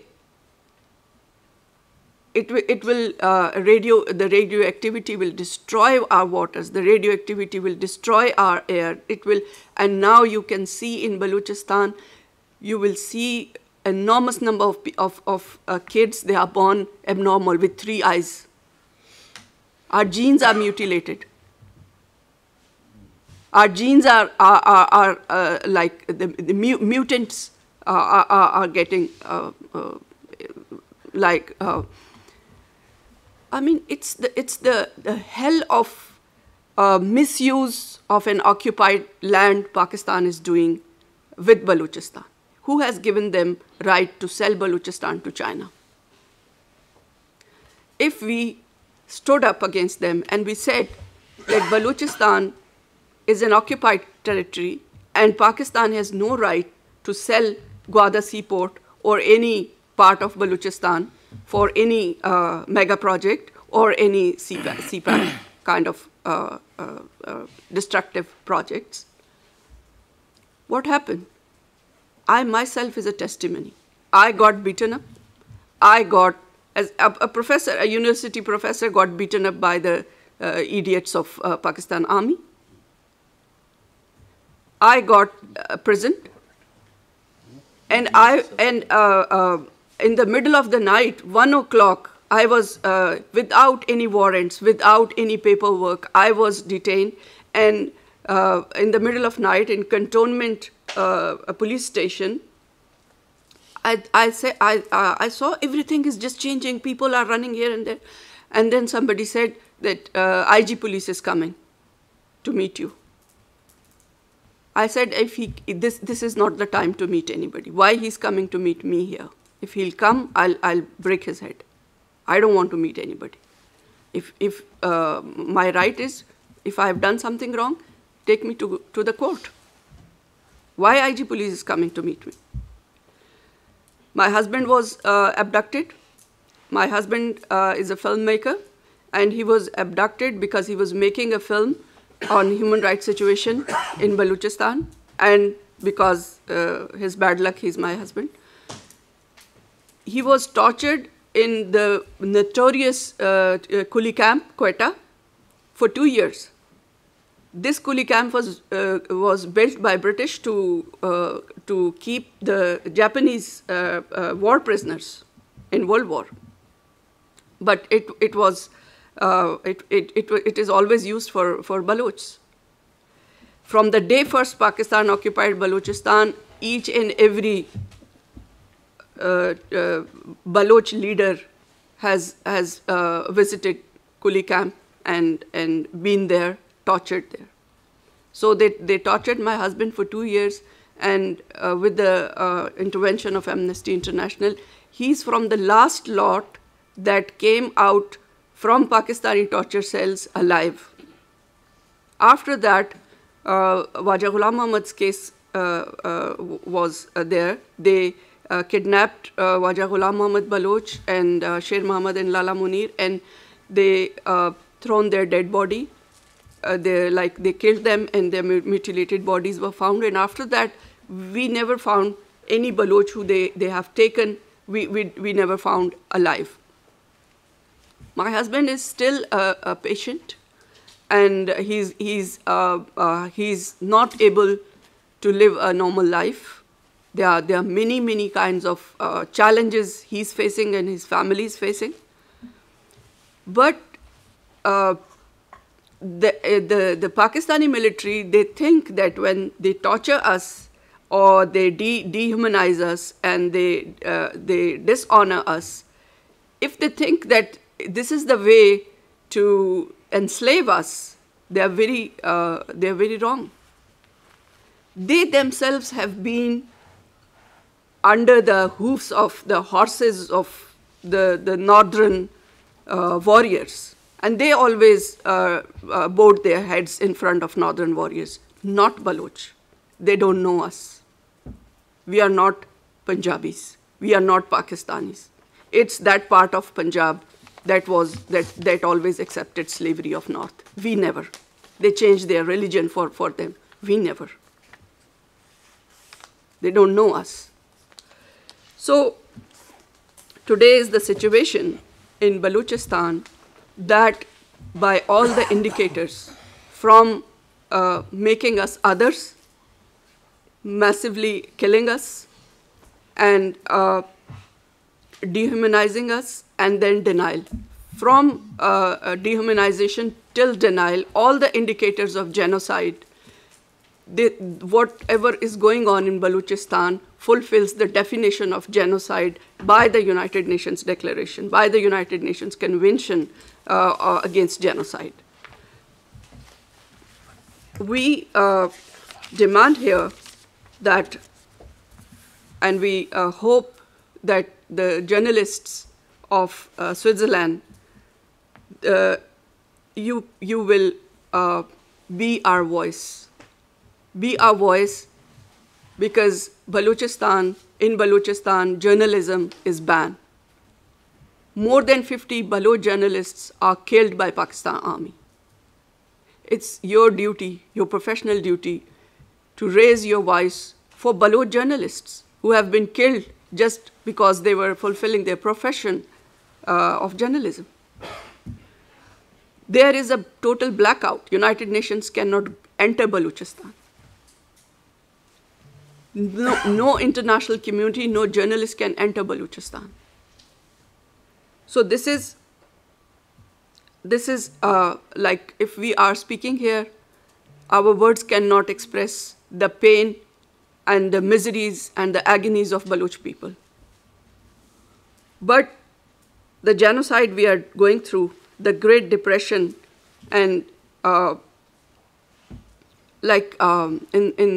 insecurity, uncertainty we are going through, please be our voice and stop the organ trade. They are taking our kids, they are taking our sons, our brothers, and they are taking out their organs and they are selling them. We have found Baloch mutilated bodies without organs, and when we started shouting, now we don't get the bodies. They take out the organs, they take out the blood, and they dump them in mass graves. So it's our demand, it's our appeal, it's our request, wherever you can say it in your professional words, that there should be an immediate halt. There should be a stop of genocide in Balochistan. There should be a fact-finding mission from the United Nations. It should be sent to Balochistan to find what is going on there, and it should be independent. Like ISI and MI should not accompany them to harass Baloch people. They should not go them, because Mama Qadir is here, nobody can harass him. He has gone above the life and death. He is a living dead body, and when he will leave the world, he will live. But the ISI people, they harass Baloch people, they harass the families of the missing people, that they shouldn't come and they shouldn't speak. So there should be an independent, unbiased fact-finding mission should be sent to Balochistan and find out, and I'm sure that, as Mama Qadir today said, that the number is exceeded from 100,000 people. I think when fact-finding mission will go, they will find more. And we appeal to keep a monitoring mission of United Nations in Balochistan to monitor each and every movement, what's going on here. Today, we were with Mr. Munir in France, and we came to Geneva. I didn't know that we have crossed 2 countries' borders. But in Balochistan, after 1 kilometer, you have to stop and you have to show your identity. People who don't belong to Balochistan, who are outsiders, they come and ask our identity, who we are. We can't move more than 1 kilometer without showing our ID, without body search. Even our women are searched by their men.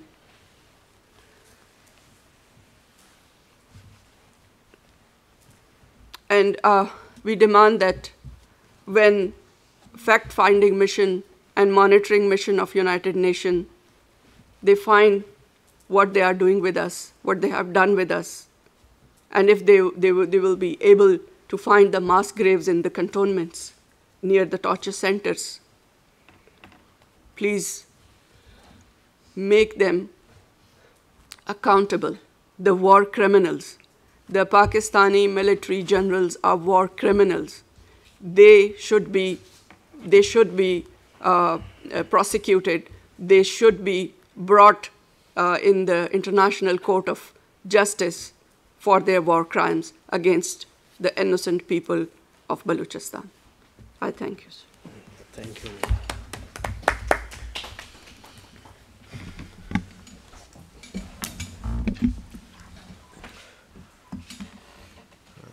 Thank you, respected madam, for concluding and presenting this real situation of life in Balochistan and the real problems of Balochistan, how the people are suffering over there. And I would like to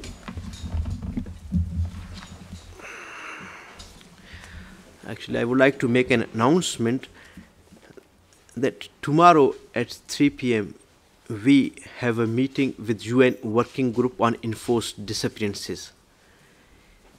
In 2012 September, the UN working group visited Pakistan and they went to Quetta. They also met with the family members of Baloch missing persons.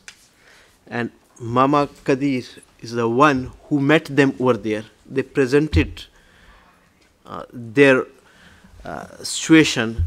They gave them the data. They also tried to give them an opportunity to meet the victims of enforced disappearances, the family members of enforced disappearances.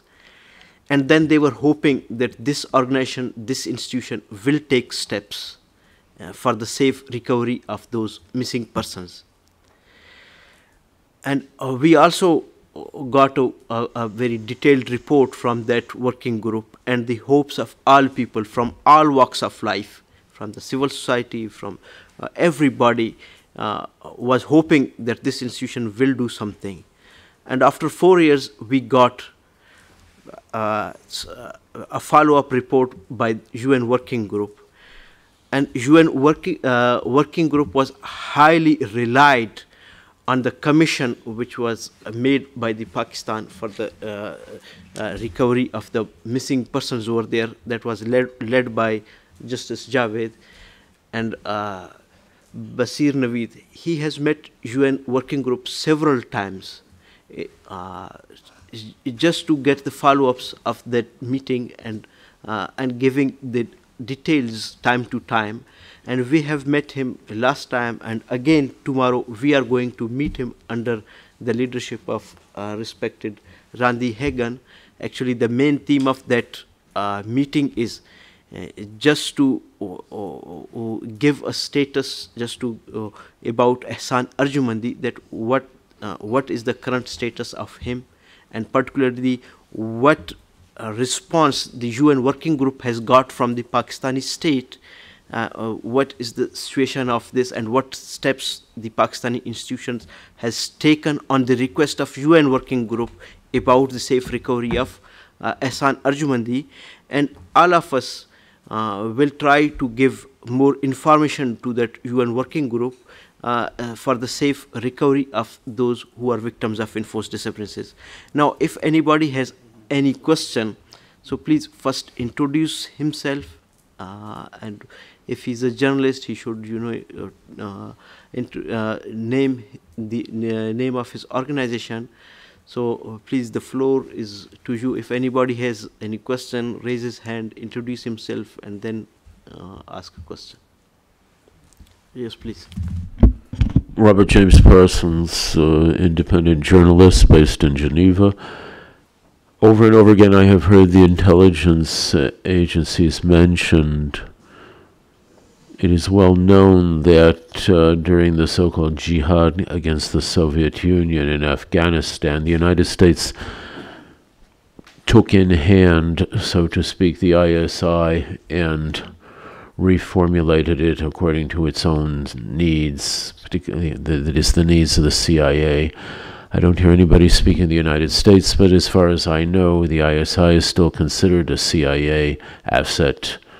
And could someone here say something about the interests of the United States of America in the region and what they are doing to pull the strings and direct the violence?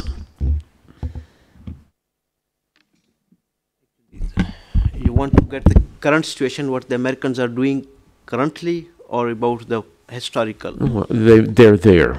The United States has a presence there in Pakistan.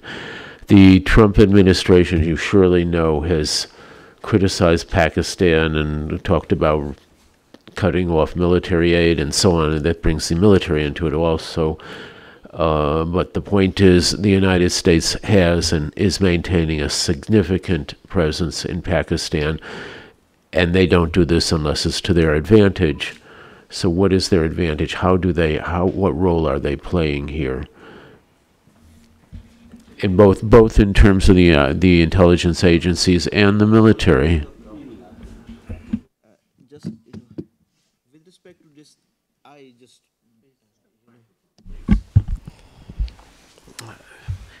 being a Baloch, because we were a victim of that state which was created on the name of a religion, and we and our people denied to annex with the state only on the basis of Islam. So we were the first victim of that state, and till date we are a victim.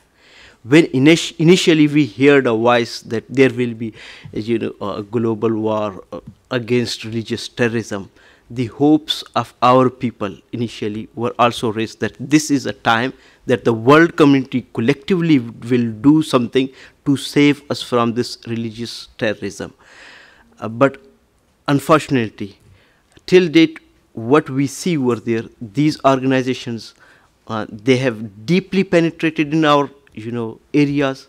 They have more military camps, they have very good structures, they have in many areas, they have it's visible to everybody that they have a good state institutions backing on them. And we, only being as a human rights activist, we just expected that something, US with its allies will do something against that. But till date, we are suffering from that state, from those groups, from those organizations. But with respect to the other aspects, I think Sardar Shaukat Ali Kashmiri or any other can, Can I start and then? Okay. I just want to share with you one thing that in 2009, I and with my political friends that we were in Balochistan, and we were in a struggle for our country, our independence. So we got an invitation that the ambassador of US wanna meet us. And when we had a meeting, he said that what you want, if you are fighting or if you are in struggle against Pakistan, and you are also against Taliban, so leave Pakistan, let's all of us struggle against Taliban. It's 2009, and then your issue can be solved. What was my response in 2009? That there is no difference between state of Pakistan and Taliban. They are same, and you are on wrong track. If you want to fight Taliban and you are supporting state of Pakistan, it means you are supporting Taliban. And when they got Osama from Abbottabad, I don't know what they think now. But in Balochistan, their gifts are increasing like mushrooms. The gifts of madrasas, the gifts of jihadism, the gifts of Talibanization, and then now Daesh, IS. Pakistani military establishment is giving protection, is giving training to Daesh, to IS, Islamic State, and we know very clearly that the head of Daesh in Pakistan himself roam freely here and there with the Daesh people who are foreigners, who are not Pakistanis even, in Balochistan, and they recruit poor people for Daesh. And when they do some actions against Baloch people who speak for Baloch rights, they go, they kill, they attack on their houses, and they go back to Pakistani cantonments or Pakistani army camps. So Daesh, IS, as a responsible person, I'm saying that ISIS in Pakistan is working with close coordination and help of Pakistan army. They are living in Pakistani camps, Pakistani military camps. They are getting targets. The around 100 Baloch lawyers in Quetta, they were killed by Daesh, and the person he came from the Quetta Kent.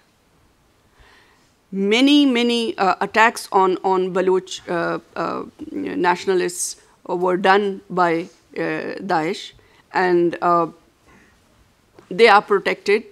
There are some places in Makran, Balochistan, that the indigenous people are displaced and their villages are given their area, their fields and everything, that their date orchards, they were given to Daesh. So they can survive them there and they can flourish there. So it is, our girls cannot go there to schools. They just kidnap our girls and they throw acids on our girls' faces, and they give threats to the schools and colleges that if the girls will come, we will throw bombs to your school, or we will throw rockets to your school. And they are working against Baloch cultural like history. Our culture is not like them. Our women are very mobile. Our women are very confident. Our women are not confined in burqa. Burqa is not our culture. Hiding face is not our culture. From the history of Balochistan, Baloch women are very much in leading positions. Now they are trying to give their jihadi culture and their culture of controlling women in four walls and controlling women and depriving them from education, depriving them from participating in life. So this is all done. It's gift from that Afghanistan's jihad, but now it's mushrooming in Balochistan, and it's totally against the social fabric of Balochistan and our cultural background, and they are totally against Baloch national rights groups, and they are working as civil death squads against Baloch movement. She wants to add something. Yes, please. She has visited 3 times, so... Yes, I'll be short, because, sir, you're raising the biggest question of all. When the Baloch people here are asking for the international community, of course, it's USA who has the key to this. And as long as, when I have my speech now, I could follow it up by my own country, Norway. Where are they in this position? Of course, they are afraid. Human rights are on this side, and USA, with their sanctions, with the economy, is filling it up. So the human rights are always losing. And that's also what's happening, I do think, in Balochistan. As long as USA have Trump's in their position, which are inside the Pakistani people, Pakistani society like ISI and MI, the international community will just fade away.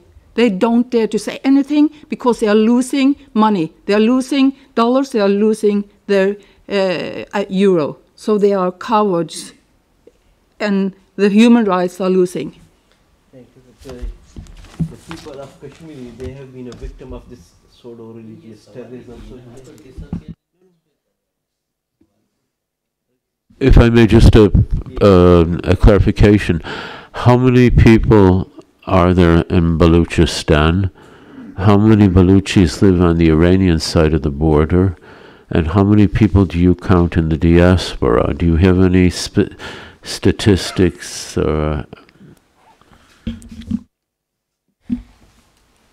The total population of Baloch people is 40 million, around 40 million. And majority, 4 million. No. 40 million. 40 years. We are 40 million. Afghanistan. Yes, because when we speak about Balochistan, we don't look at Iran, Pakistan, Afghanistan, yes. Whatever. Our country is divided into 3 parts, actually 4 parts. One is in Iran, one is in Afghanistan, and one part is in Pakistan, and one part is like province of Balochistan, and part of Balochistan is included in all 3 provinces of Pakistan. So they have tried to break Balochistan into 4 parts within Pakistan.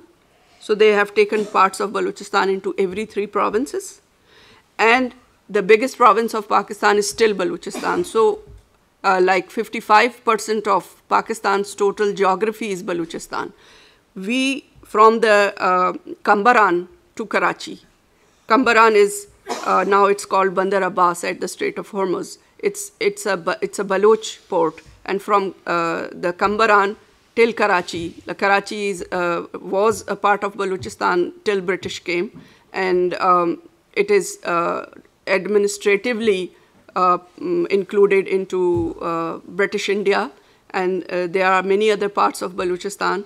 They were included in British India, and when British left Balochistan, they left in the hands of Pakistan. They gave it to Pakistan. According to the contracts, people say that British are very honest people and they keep their words. But I ask as a Baloch that where are your words? You have written words with the king of Balochistan that when the lease time will be finished, you will give back these areas to Balochistan back, but they gave it to Pakistan, not Balochistan. In Afghanistan, Baloch live in 24 provinces of Afghanistan.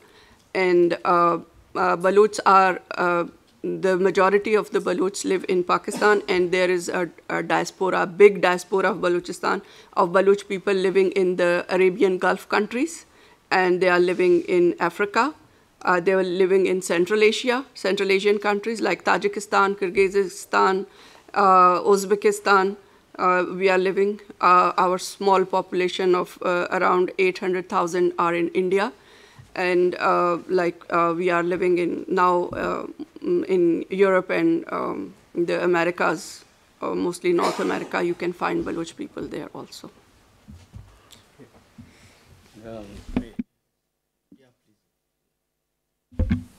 Thank you very much, Mr. Munir.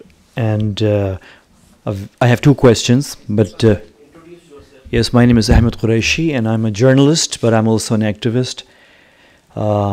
Working on other issues, non-Balochistan, but I'd like to congratulate you on this very well organized briefing, and individually, of course, thank every panelist.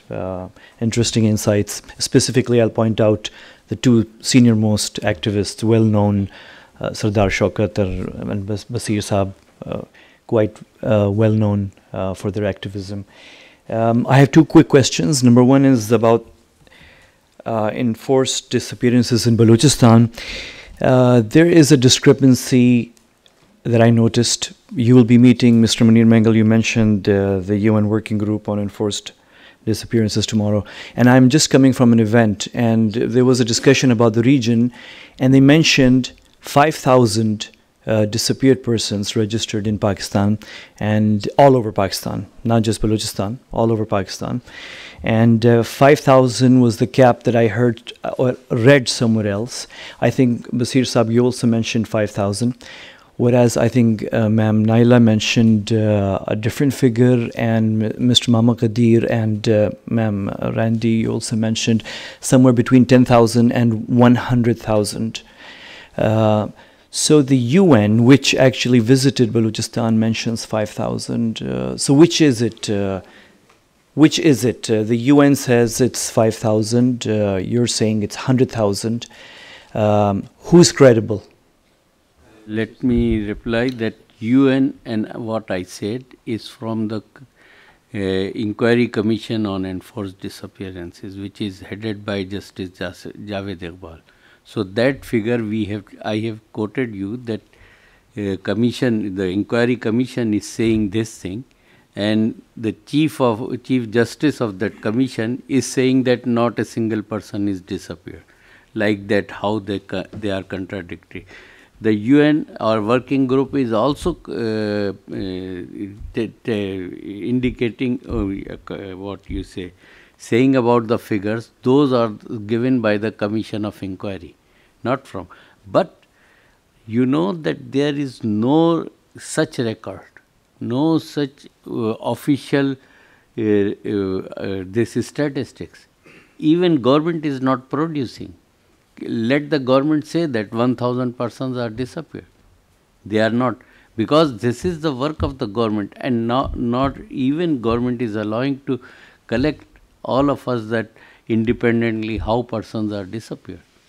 And many families If she says that 100,000, it is not wrong, because that many families are being threatened. If they disappeared, they threat that if you say, the other person will be disappeared. And this has happened. We have recorded, and I can show you from my website how we have recorded these things, that how the family members were stopped, and those who have told the independent organization or like Voice of Baloch Missing Persons that my such man has been disappeared. So what they do, they have disappeared the other man also. So it means that we cannot see any but not a single evidence of that reached that organization or the UN. We cannot have figure, nor even the government has, nor even the Commission of Inquiry. Nor even United Nations. Yes. United Nations Working Group, as I know, and Mama Kadir, just in the morning we were discussing it, and we discussed it many times before, that when a United Nations Working Group came, they said that 18,000 Balochs are missing. Ajda Azar Pare, na? Yes, it is said. Yes. It is said 18,000. Okay? In 2012, September, if it was 18, and it was 18,000 which United Nations Working Group said, and they met with very few people. Balochistan is a blackout area for any kind of, I spoke in my presentation also, that United Nations is not allowed to enter Balochistan. I say it, I repeat it again. But the FBI did. The FBI in 2009, I was a journalist, I was covering this, and in 2009, in Feb 2009, late Feb 2009, the FBI visited Balochistan, and they went to several locations, and also outside Balochistan, other parts of Pakistan. You might be remembering that one UN person. I'm referring to that actually, yes. And the FBI actually, no, the FBI came. The FBI came and they visited the jails. Actually, they were looking for one thing only. They were looking to verify one claim, which was that there are Baloch women in jails. And they said, we are not verifying about men, but we just want to clarify one thing, because during negotiations for the release of that UN person, a demand was made to release Baloch women. And so the FBI pressured the government of Pakistan actually to give them access, not just to specific jails, but to some other list also of jails that was not in the list that was given by the Pakistani government. And the FBI actually went within Balochistan and outside other parts of Pakistan. And not a single case of Baloch women jailed was found. You know, I don't know about FBI and the level of their information. I don't know how many years they funded Pakistan, trillions of dollars, to fight against terrorism. And with that same money, Pakistanis killed Americans in Afghanistan. So I don't know about them and their way of getting information. But I personally know women who are abducted. This man sitting here, he himself saw a Baloch, young Baloch school teacher, Zarina Marie, in a Pakistani rape cell. He's sitting alive here. I don't know FBI, but I know him. And I know the women who are, and I know the women, the young mother, she was raped and her kid was did abortion, and then she was, her mutilated, raped body was thrown. I know Sammi Bugti, her body was thrown, raped and mutilated in Dera Bugti. If FBI don't see us, I mean, I don't know. But one thing I say that, okay, it's just simple calculation. Every day, more than 10 to 50 Balochs are whisked away. More Balochs are whisked away than our resources per day. And like they're doing both. United Nations Working Group in 2012 says that 18,000 Balochs are missing, as much as we know. And they met very few people. From that day till today, how much it is? Every day, if FBI can go to, just don't go to Balochistan, because just go to the social media networks. Every day you will find names and places of Balochs, children, women, men are kidnapped by Pakistan Army. And they are more than 10 to 50 per day. They are killing, they are burning the houses, and if you just simple calculate it from 2012 till now, how much it is? 5,000? I don't know what kind of mathematics it is. I'm sorry. In this book, you know, Mama, actually, they have this primary data because they are on the grounds. So, he's showing me that the names of females with their details. So, just few names, so you can see the females. Yeah, like this way. 149 women are missing. They're registered. They're there are many missing many. like this. I think this is not the question. Question is that is there or in enforced disappearances or not? The country is involved to disappear the people or not?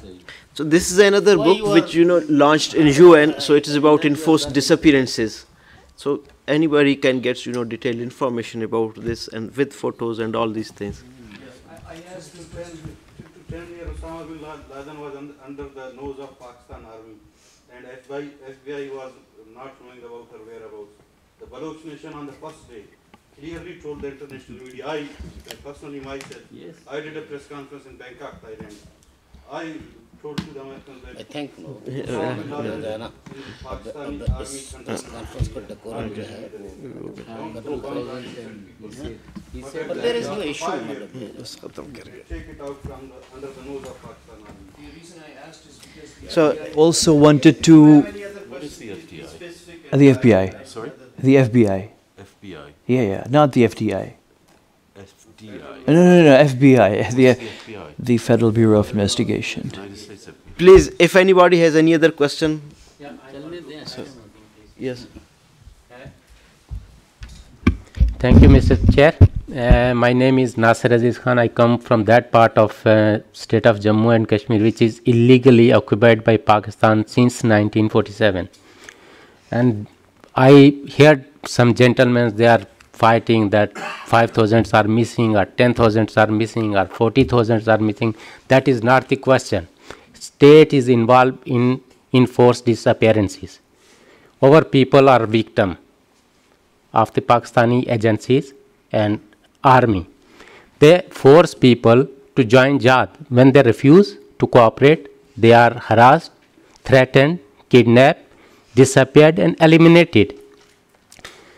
And there is one so-called commission on disappeared person in Pakistan and headed by Justice Javed.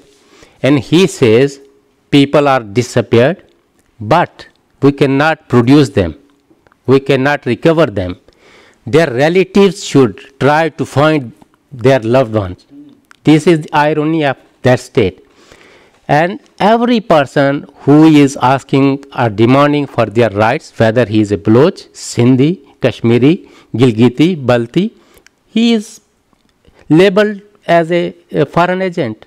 He is a traitor. We are not the citizen of Pakistan. We are disputed according to United Nations resolutions on Kashmir. According to Constitution of Pakistan, we are loyal to our state of Jammu and Kashmir. We have nothing to do with Pakistan. How can we be a traitor to Pakistan?